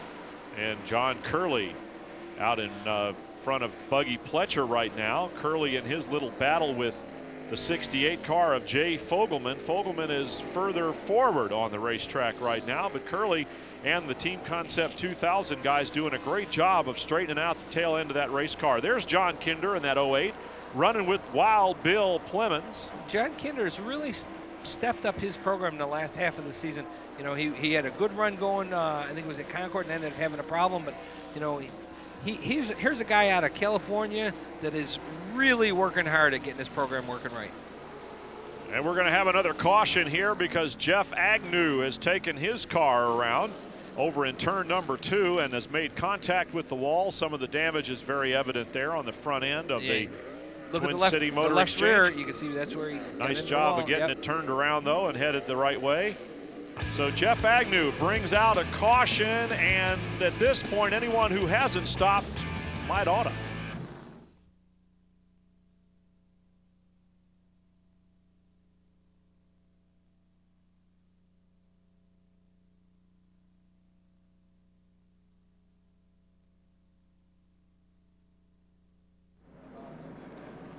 Down pit road come a number of cars, including Jeff Agnew, of course, who is going to need some attention. Johnny Rumley is there. Here's Agnew, but let's go downstairs.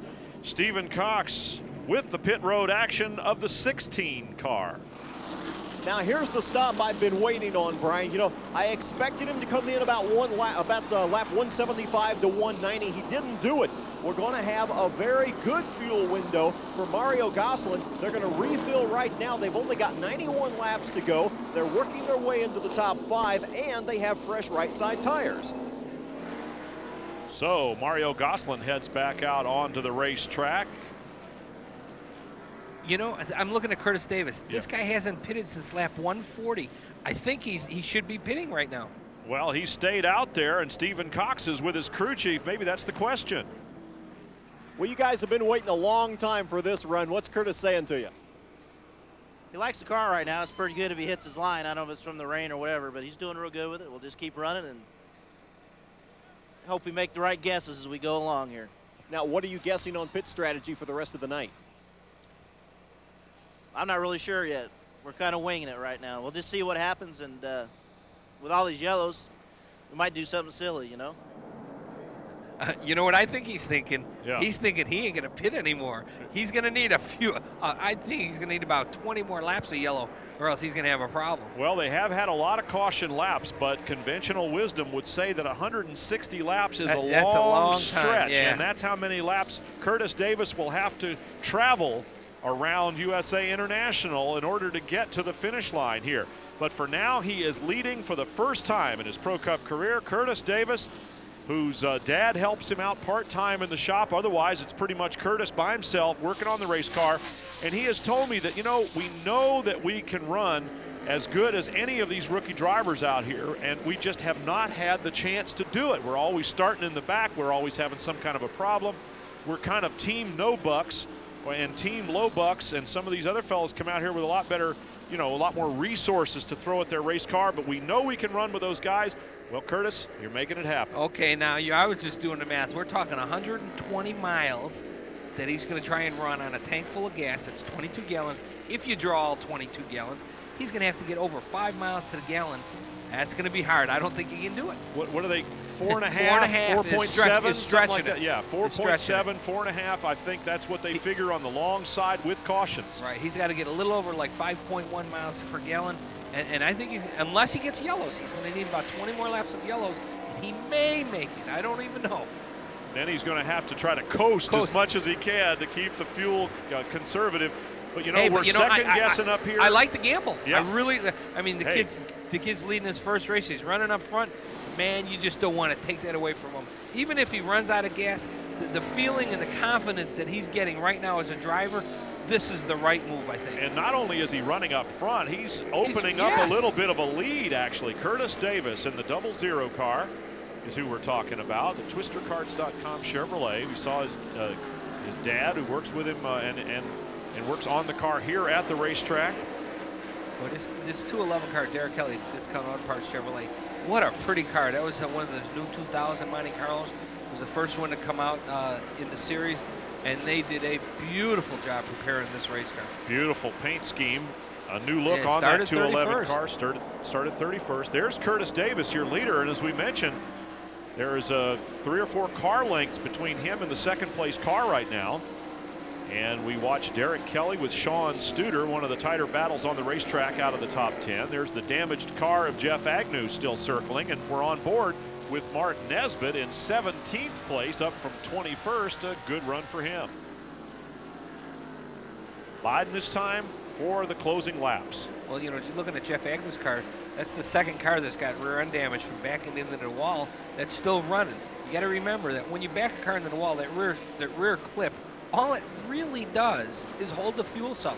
It can get bent and it will not affect the chassis as long as the frame isn't bent in front of the spring buckets. Most of the support system for the rear chassis is in front of the axle. Right, it's in front of it. So if you damage that rear clip, as long as it's not dragging on the ground and rubbing on the tires, you got to have a spoiler up there because it helps you get into the corners. But other than that, the rear clip doesn't really do much chassis-wise. Watching Bobby Gill and the 7 car of Mike Laughlin Jr. He's done a pretty good job of avoiding a couple of accidents. Yeah, he did bring out a caution of his own here tonight. But did no damage to the car. Right. And he missed that big wreck on the front straightaway a few laps ago. Curtis Davis is your leader. Brian Vickers is running in 6th position. And he is your rookie champion to be. If he can hang on in the top, handful of spots there, he will eliminate any chance by Clay Rogers of taking the title away from him. Look at what those 2 fresh tires have done for Mario Gosselin. He's coming through the pack fast. Mario Gosselin finally got his win for the year. Yeah, and the world didn't stop like you predicted it may. Boy, 18 races into the season, I thought for sure it was not exactly the end of days, but it was a big piece of news that he hadn't won. By the way, I got to tell you, I was at Charlotte last week, and Mario comes up to me and he says, "By the way, did you notice the world didn't stop?" And I started to laugh. I'll tell you what, those guys were awful happy to get a win under their belts. They have had at least one win in every season for United Speed Alliance Racing, and indeed they did finally get at St. Augustine their first win of the year. And Clay Rogers has come up behind Curtis Davis. Now Rogers is running 2nd, Vickers back in 6th, but that few spots on the racetrack is going to have no effect. And Clay Rogers is looking for the lead right now. They came off the corner. It looked like Curtis Davis slowed down for something, and I don't know if it was he slowed down or is Clay Rogers that much quicker coming off the corner. But at first I thought, oh, something happened to Curtis Davis, and again he picked up the throttle. Just Clay Rogers just came off the corner. Yeah, he's coming off the corner like a rocket. Well, Curtis Davis is so used to guys coming up behind him because he usually starts deep in the field. He's a very courteous young man, and he will move over for a faster car. Don't move over now, buddy. You were leading. Clay Rogers has the faster car right now. Rogers, who was given a victory after the first car to cross the finish line, was disqualified in post-race technical inspection, but Rogers would like to get a victory he can celebrate in victory lane with his crew, with his brother Brad and with Petey and the guys, Bill Boger. Bobby Gill up in 15th position right now. Doesn't matter where he finishes, he is the 2000 champion of the Hooters Pro Cup Series. Well, it just doesn't matter in the point standings. Oh, he's pushing a little hard on Keith Woody there. Yeah. Bobby Gill giving him the slide job and moving on by down the straightaway.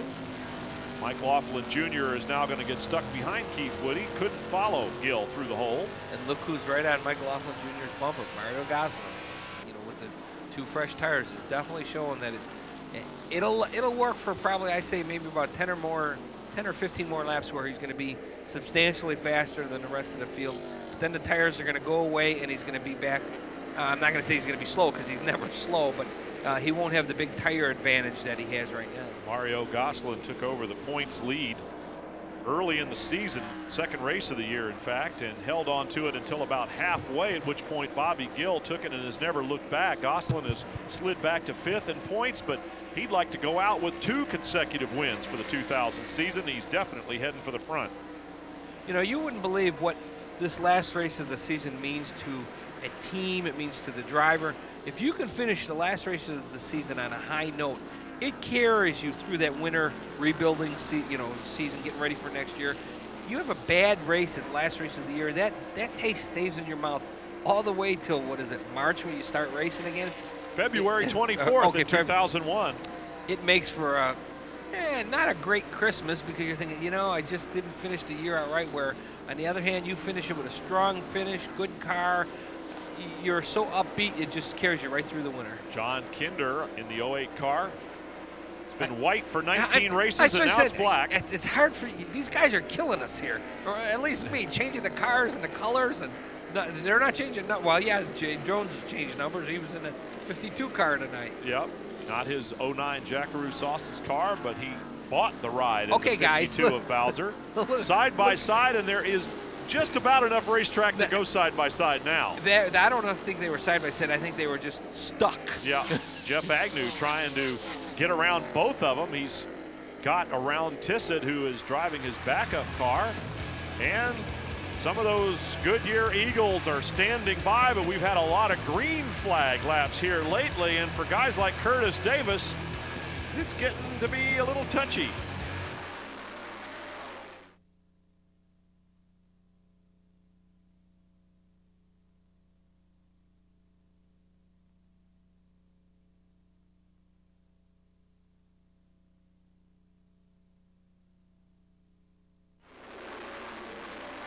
The Alan Kulwicki Memorial Hooters 300, and the stopwatches are running here right now as the laps start to wind down. I couldn't figure how to work 3 stopwatches. I have enough problems with 1. Do you see that?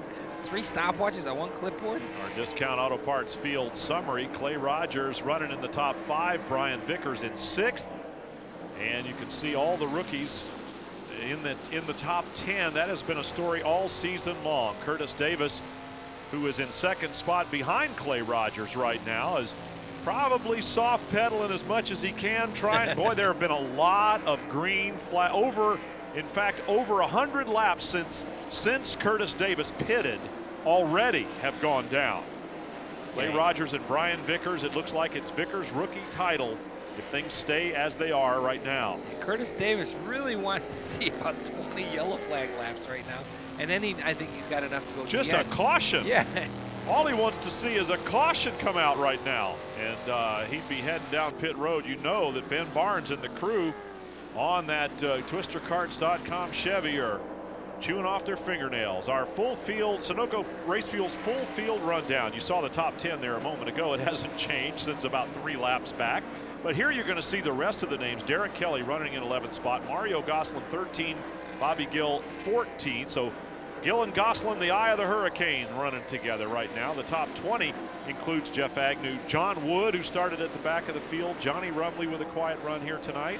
Yeah, Regan Smith running 21st, Keith Woodney, Rodney Childers running 25th.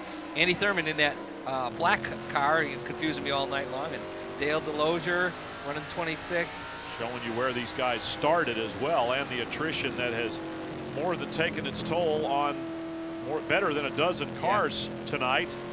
David Craddock, R.D. Smith, first couple guys out. Stacy Purrier whacked into the wall when we went back to green after the rain delay. And here's Hal Goodson, who was the pole sitter, one of 3 drivers to have earned pole position 4 times this year. Well, you can see, you know, we've been talking about the wet racetrack, and it's gotten dry where you can run, you see down the straightaway, it's got 3 cars wide, but it's still kind of weird. Look at this. You can see the only parts you can race on this racetrack. You can see the black rubber, you know, but at least you've got a 2-groove racetrack right now. Earlier tonight, we only had a 1-groove racetrack. 4 pole positions and 2 victories for Hal Goodson in a half a season. And there's Jay Fogelman running in 4th position with John Curley close enough to him right now to hang on to that top 30 spot. I just saw Curtis Davis slowing down. Yeah, there he is, slowing down big time. And this could be the little red needle pointing to E on the fuel gauge. It's the only thing that would take him down pit road. He is definitely not under power, but at least he has enough momentum to make it down to Ben Barnes, the crew, and it's going to be a gas stop only. I thought for sure that he'd still be able to get at least a couple more laps into it, but I guess not. Under green from the lead to 2nd place, courtesy of Clay Rogers. From 2nd place to at least a lap down. Tough break for these guys. They just didn't get a caution when they needed one. Yeah, you can see they're shooting ether into the carburetor, trying to get it to fire up. And it's at least keeps stalling running, there. but it keeps stalling. Come on, Curtis. Get it fired. Trying to get it going. Meanwhile, Clay Rogers could be heading for his 2nd victory of the year as Curtis Davis gets the Twister Kart Chevy fired up. Rogers is long gone. Break. You know, I mean, he had to lose at least a lap. And it is now Clay Rogers the leader and Curtis Davis back out on the track. Stephen is with his crew chief. Just enough of a splash and go to make it to the end. I didn't really hear what you said there, but I'm sure you're wondering why we had to stop there. Basically, we did what you said. We ran out of gas. Just one of those deals. Sometimes you try stuff and it doesn't work. But everybody here is working real hard with this car. We ran up front like we needed to do, and we're just going to get what we can. Everything's a learning experience, and these guys are doing real well. That's not all we got to say about it. Just kind of sometimes you miss it. He said just what I said. They ran up front, and we learned from it. Believe me, that's something that it's hard for you to realize. You know, maybe he isn't going to win the race tonight, but he ran up front, and what that does is it teaches you a lot. And I can't even begin to tell you, but you know, the crew chief, the driver, they'll cherish those moments all through this winter now, and it is something that's going to drive them for next year. Well, you know, and they were in a position to duck down pit road on one of the later cautions when a lot of the guys did come in, and I think that they probably blinked just for a moment. Yeah. You know, instead of saying, okay, everybody's going in, we better go in, they said, nope, we can see the front, we're going to take the lead, we're going to stay out. For sure, another caution will come out, and it didn't happen. 115 laps from when they stopped till when they ran out of gas, so a little under 90 miles. That's more like normal fuel I told mileage. you, what did I say? They couldn't go 120 miles. I mean, it just, I knew they couldn't. But hey, that's a gamble. You know, sometimes you win with a gamble, sometimes you don't. But I admire the crew for taking the chance, and I think they're going to learn a lot from it. So instead of the 0-0 car being in second position, now it is the 0 car of Stephen Christian. Now, Steve Christian has never won a race either. Now, this guy, I mean, he's had, what, a couple seconds already this year? One of the nicest guys in this series. I have fun interviewing him. He's easy to talk to, very pleasant. One of the nicest guys, like I said. But he hasn't won. Here's a guy running for third, Bill Clemens Jr. Another guy hasn't won a race yet in the series. You know, you look, you got guys, rookies. You've got first-time winners this year. Well, 7 out of 10 guys are first-time winners. This series is, I mean, you don't even have to be a rookie. Rookies come and win races now. It's amazing, and I'm sure these guys are all, their hearts are pumping. They're saying, this is it, last chance of the year. Let's see if I can get my win. Bill Clemens Jr. and Jay Fogelman working around the outside of Rodney Childers' Carolina Truck Repair Pontiac. Childers moves to the inside, lets him go. And there's Clay Rogers, our leader. And like you said, even though he's won a race, he hasn't been able to celebrate it in victory lane. So he's excited about leading right now, and he's hoping he can go. Bang into the wall goes Hal Goodson, and Regan Smith comes up behind him, but manages to avoid a problem. Looked like a part of Brian Vickers' car got torn up on that. And Goodson is definitely got a problem here. He's heading down pit road, sparks flying, and this is the caution that Curtis Davis was praying for. Here's another look at it as a little bit of contact. I see what happened. Yeah, they come off the corner. He got Vickers a little bit loose and then tried to avoid him going up high on the outside, ran out of track. And now he is down on pit road, up on the jacks, and Stephen Cox is standing by trying to get a word with Goodson, who's climbing out of the car already. Well, Brian, Hal Goodson jumps out of this car very, very quickly and wants a discussion with USAR officials. In the meantime, he is completely out of the race car. The engine is off, and these guys have pretty much stopped the race. Your pole sitter is now out of the race car. What it looks like to me was he was pointing at a windshield that there's all kinds of stuff on his window. He thinks somebody's put something on a racetrack. So Hal Goodson discussing with Dan Aho, the USAR official there, the Discount Auto Parts crew looking on, and now some of his own crew is coming over. You know what? We're going to let these guys go after it for a while and see if we can figure it out. We'll let you know.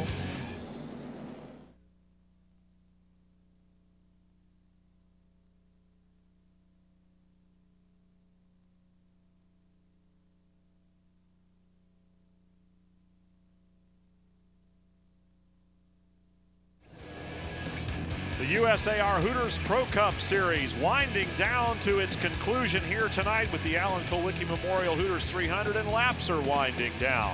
Let's go downstairs. Stephen Cox is with Hal Goodson. Hal, you were very upset when you got out of the race car. Tell me what happened. Well, I mean, I couldn't see out the windshield last 100 laps. 51 leaking oil, we told officials. I don't know, I don't run the show. I mean, like it was last time, but just couldn't see 42. I don't know what happened there. I come off 2, and I don't know if he came up or got loose. I went to high side, got together, but I mean, uncalled for, man. You tell the official for 100 laps, guys pouring oil. I mean, you see my race car, and I mean, last race, hate to end up like this. You can see he was a little upset with the official when he got out of the race car. Pointing a finger at Buggy Pletcher's Big Daddy's barbecue sauce car leaking oil, and it's interesting how these drivers can tell. We're going to have a little bit more pit action as Bobby Gill heads into the pits. Clay Rogers does some of the same, and of course that means Stephen Cox has got to go back to work. It's a quick splash and go for the number 2 of Clay Rogers. He's looking for a second win of the year. Right behind him, the number 16 car, the Carter Granville machine, driven by Mario Goslin, is going to take on right side tires and left side tires. A little bit of a surprise, guys. We've only got 30 laps to go in this 300-lap contest, and he's making a 4-tire stop, so the handling must really have gone away. They're going to give up a lot of track position to try to put some grip back into this machine. I agree with with Steven. I don't understand the call on both of these teams. You know, Clay Rogers, I thought maybe had enough fuel to go to the end. If I'm leading the race, I wouldn't have pitted. And Mario Goslin had fresh right side tires on. He was coming through the pack. Now maybe felt he didn't have enough to get to the lead to win, so they were going to gamble and come back in. In any case, Steven Christian now becomes the leader, and there is a little bit of debris out on the racetrack. The USAR officials making sure the cars stay out of the way of that. You know, the difference between Clay Rogers and Mario Goslin, both of whom, and here's the windshield on Goodson's car, and that is that's oil. That's oil. That's something that's now, oil or brake fluid or so who knows. Did you see when they opened the hood how you couldn't even tell? Just imagine he's racing at 100 and some miles an hour and he's got to come up on somebody and he can't even judge where they are looking out the windshield. So Steven Christian becomes your leader. A couple of cars in front of him are on the tail end of the lead lap. Bill Plemons, you know, is going to be pushing for a while. At 23 laps to go to the checkered flag, and let's see who's going to take it. John Kinder and Lee Tissett ahead of leader Steven Christian right now, but they are at the tail end of the lead lap. The 0-0 of Curtis Davis, not one, but well, a caution that came just a little bit too late. A couple of them now for him as he was out in front leading this thing until he had to stop under green. But I've got to go now to the Clay Rogers Mario Goslin situation. If Goslin's coming through the pack, he doesn't really have a whole lot to lose by stopping. Clay Rogers very simply gives up the lead. I know. To come in. Tell me he had to stop. Tell me, please, that he was going to run out of gas, and that's why they came in. I'm sure that's what they were thinking. But right now, it is Jay Fogelman running in third behind Bill Plemons Jr. And right now, Fogelman and Curley are separated by about exactly enough spots on the racetrack for Curley to hang on. He will hang on right now, if my calculations are correct, to that final points position if nothing changes. Curley loses a spot, Fogelman gains a spot, it's over. Well, we still got 20-some laps to go, 21 laps to go. 2 spots, actually. There's Steven Christian, who started 26th, is your leader. Plemons is second, Fogelman third, Vickers and Lindley round out the top 5. There's John Curley in 6th place, so he's okay right now, more than okay right now. To hold on to that last points-paying position we've mentioned is $10,000. Yeah, Christian's starting to pull away. You know, I'm surprised. I thought Bill Plemons, you know, would have that hunger in his eyes, so to speak, and he wouldn't let him get away, but Steve Christian's pulling away.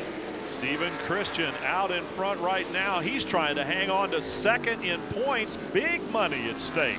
We talked to him earlier. No, we can't be a normal race. There's a big gap in money from second to third, so we've got to pay attention to that, not to mention the fact that we want to finish second instead of third in points. So this race is a little different. We have to approach it from the fact of where's the 42 on the racetrack all night long.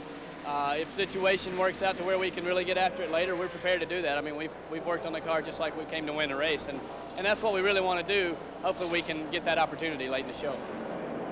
Talking about big money between second and third, Brian. It's $60,000 for second, $35,000 for third. You're talking $25,000 difference in the points. That's more than you would make all year doing this gig. Jeff Agnew working on John Curley for position on the racetrack. That's very important to both of these guys, maybe a little more important to John Curley. Out front, your leader, Steven Christian, his season punctuated by a outside front row start at USA International to begin the year, pole position at Peach State, and he started outside front row at St. Augustine in the penultimate race of the year. Yeah, oh, you and your penultimate. Yeah, I know we had to look that one up in the dictionary. He's had a lot of top 5 finishes, 2 second-place finishes that you mentioned, and we've called him Mr. Consistency, Steven Christian, but he has never won a Hooters Pro Cup race. He was the rookie title holder from last year and finished runner-up in points to Bobby Gill. But Steven Christian wants to win a race. And Mario Goslin's, you know, coming back through the pack right now. He's, you know, 10th right now. But I'm not sure if that was a smart move putting those tires on or not. I'm not driving the car. I couldn't tell you how it was handling.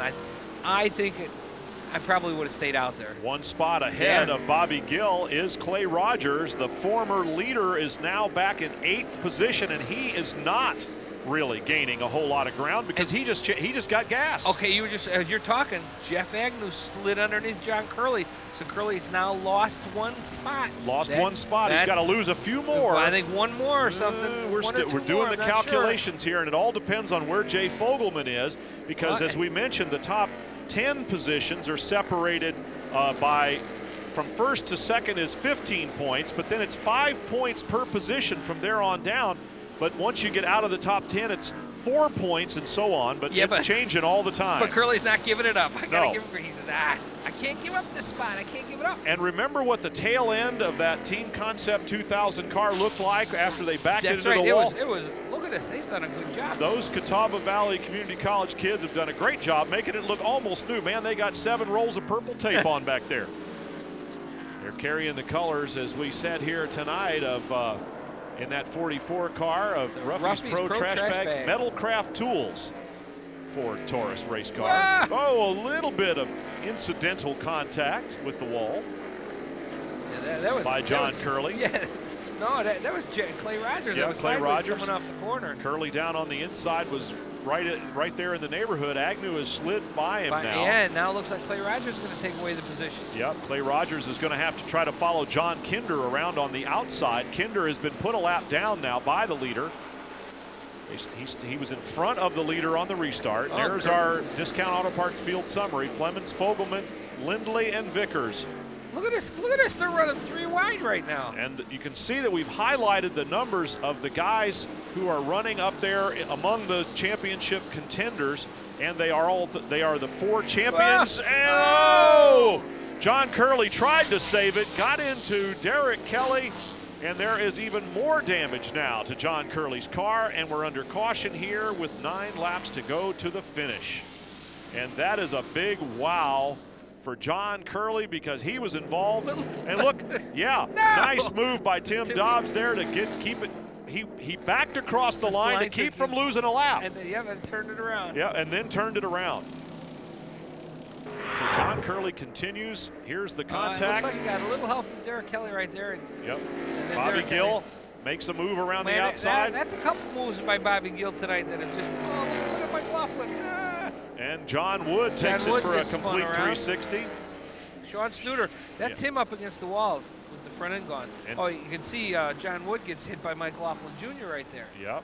There's Studer, bang, into the outside on the left side of John Wood's car. Tim Dobbs backs it across the line. Here it is again. Mike Laughlin Jr. into the back because he saw the problem up there between Kelly and Curley.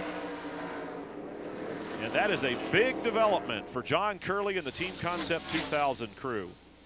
Here it is, another look from our speedy shot. Bobby Gill skates by with Mario Goslin. And here's Mike Laughlin Jr. in the aftermath. Here comes Sean Studer car, the U chocolate. Tim Dobbs. So there is Studer's car that is now parked where you saw it a moment ago on the replay, and the safety crew is over there having a look at it. So we're going to take a pause here and get ready to go to the checkered flag.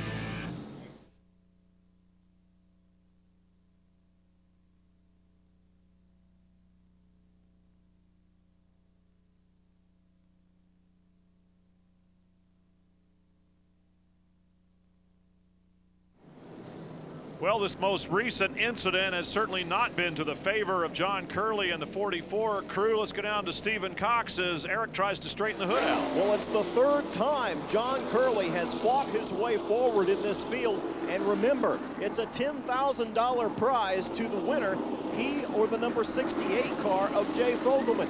These 2 guys are in a fight for the last paying points position in the Hooters Pro Cup Series. Now, John Curley is down here also having some words with some USAR officials who told him, look, settle down a little bit, stop revving your engine, and watch the speed limit. Because John is very upset. You can hear him revving his engine right now.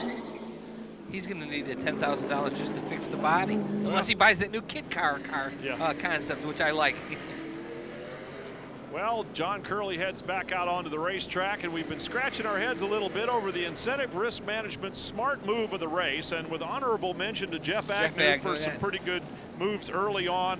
Mike Laughlin Jr. did a pretty good job until recently of avoiding some crashes, but we're going to give it to Bobby Gill for keeping his PGT Industries number 5 looking pretty good for the victory celebration. And there are 3 drivers in the top 10 who are eligible for the 4 Champions Challenge bonus money, and they are Marty Lindley, Jeff Agnew, and Bobby Gill. But in all fairness to all of them, with only 2 laps to go, Lindley in 4th place probably has the best shot, but realistically speaking, I don't know. Bobby Gill and and Jeff Agnew 6th and 7th. It's going to be a reach for those guys to get to the checkered flag. Well, look at this. Bill Clemens is not letting Steve Christian get a jump on him. And Jay Fogelman making a run as he laid back and waited for the leader to jump on the gas, and he closed the gap in a hurry, and he's got a run on Bill Clemens Jr. coming into the corner. And this is important because John Curley, whoa! Way Brian up Vickers. into the wall there, almost into the wall goes Brian Vickers up in the loose stuff. Jay Fogelman is trying to put a move on Bill Clemens, and the position that John Curley is in right now is okay, but if Fogelman takes second, it's going to be over for Curley and the Catawba guys. 1 lap to go, and Stephen Christian looks like he's going to get his victory here in the last race of the season, and it looks like he's going to finish runner-up in points and hang on to the money for that too. Stephen Christian, 40 races without a win, is going to end here tonight. Fogelman has the number 2 spot. That's going to put him 30th in points, and it's over for the 2000 season with Stephen Christian the winner. With Steve Christian and Jay Fogelman, 2 big winners tonight. Christian saves his 2nd points in the standings. He doesn't lose that $25,000. He wins the race, and then Fogelman ends up getting 30th in points. That's a $10,000 bonus. And a nervous moment for Brian Vickers, but crew chief of the race is going to go to Scott Sutherland because he apparently has done what we didn't think could be done. I'm looking at my pit notes. There is no way this guy, the last time they pitted was on lap 140. They did what Curtis Davis could not, and so Scott Sutherland and Stephen Christian come home the winners here of the Alan Kulwicki Memorial 300. We'll be right back for the celebration.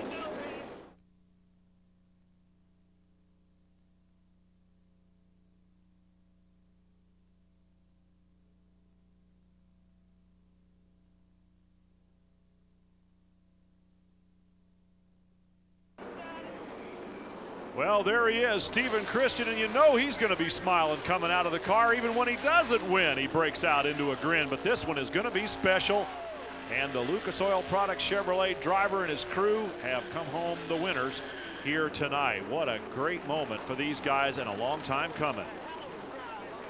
So into the waiting arms of his crew he climbs, and Stephen Cox is trying to elbow his way into the celebration for a word with the winner. There's Scott Sutherland. Well, Steve, you know, we talked so many times this year and said, when are you going to win your first one? How long is it going to take? Well, you finally got one tonight. Way to go. Oh, my gosh. I was nervous. I talked to that fuel tank for about 200 minutes there. I don't know how long it was. Hang on just a second. Come here. We got to get the rest of the family in here.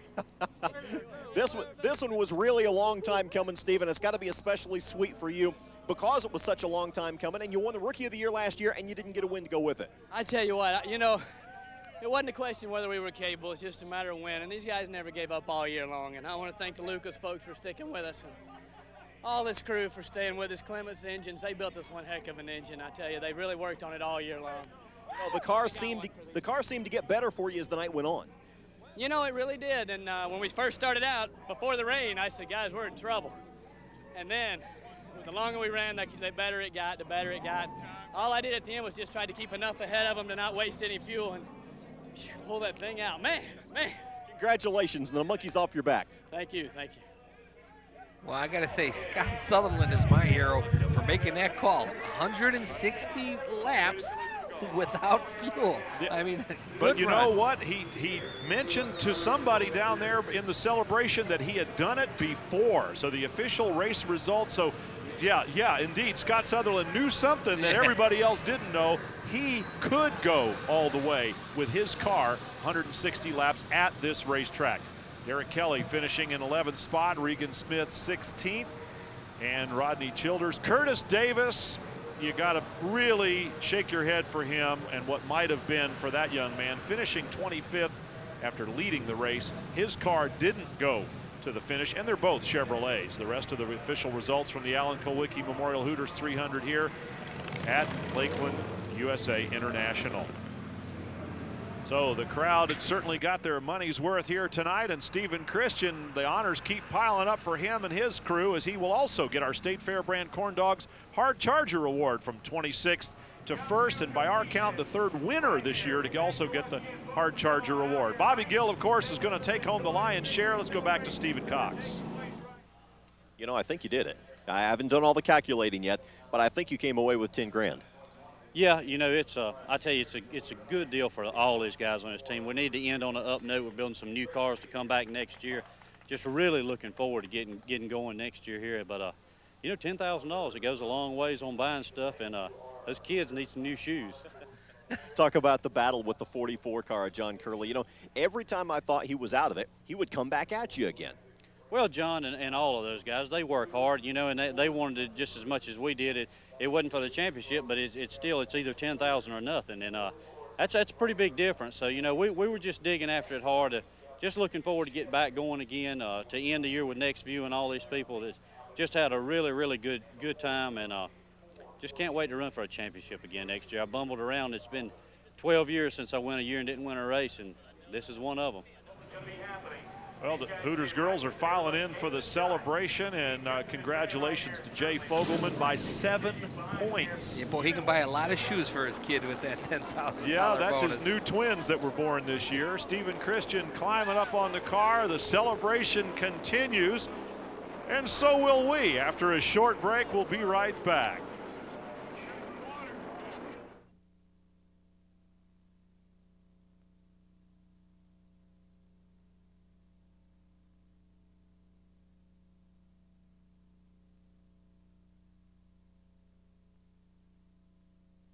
The USAR Hooters Pro Cup Series is brought to you by Hooters Restaurants. Hooters, delightfully tacky yet unrefined. By Jackaroo Sauces. Jackaroo tastes so great, they named a steakhouse after us. By Naturally Fresh Dressings. It's not just our name, it's our promise. And by Miller Lite, the great taste of a true Pilsner beer.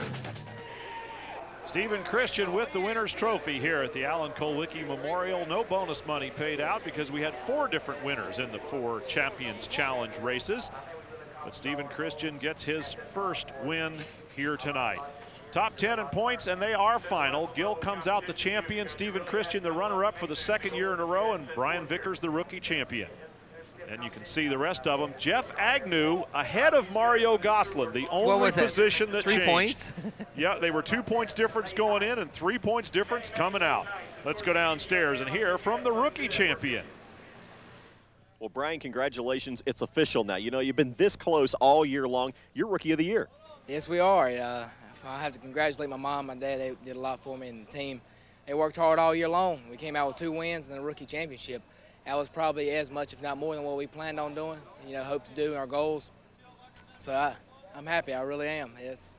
Tell me the story of the night. You know, you had a couple of close calls out there. Oh, a couple of close calls, from wrecks to people getting in the back of me. It seemed like everybody was aiming for me tonight for some reason.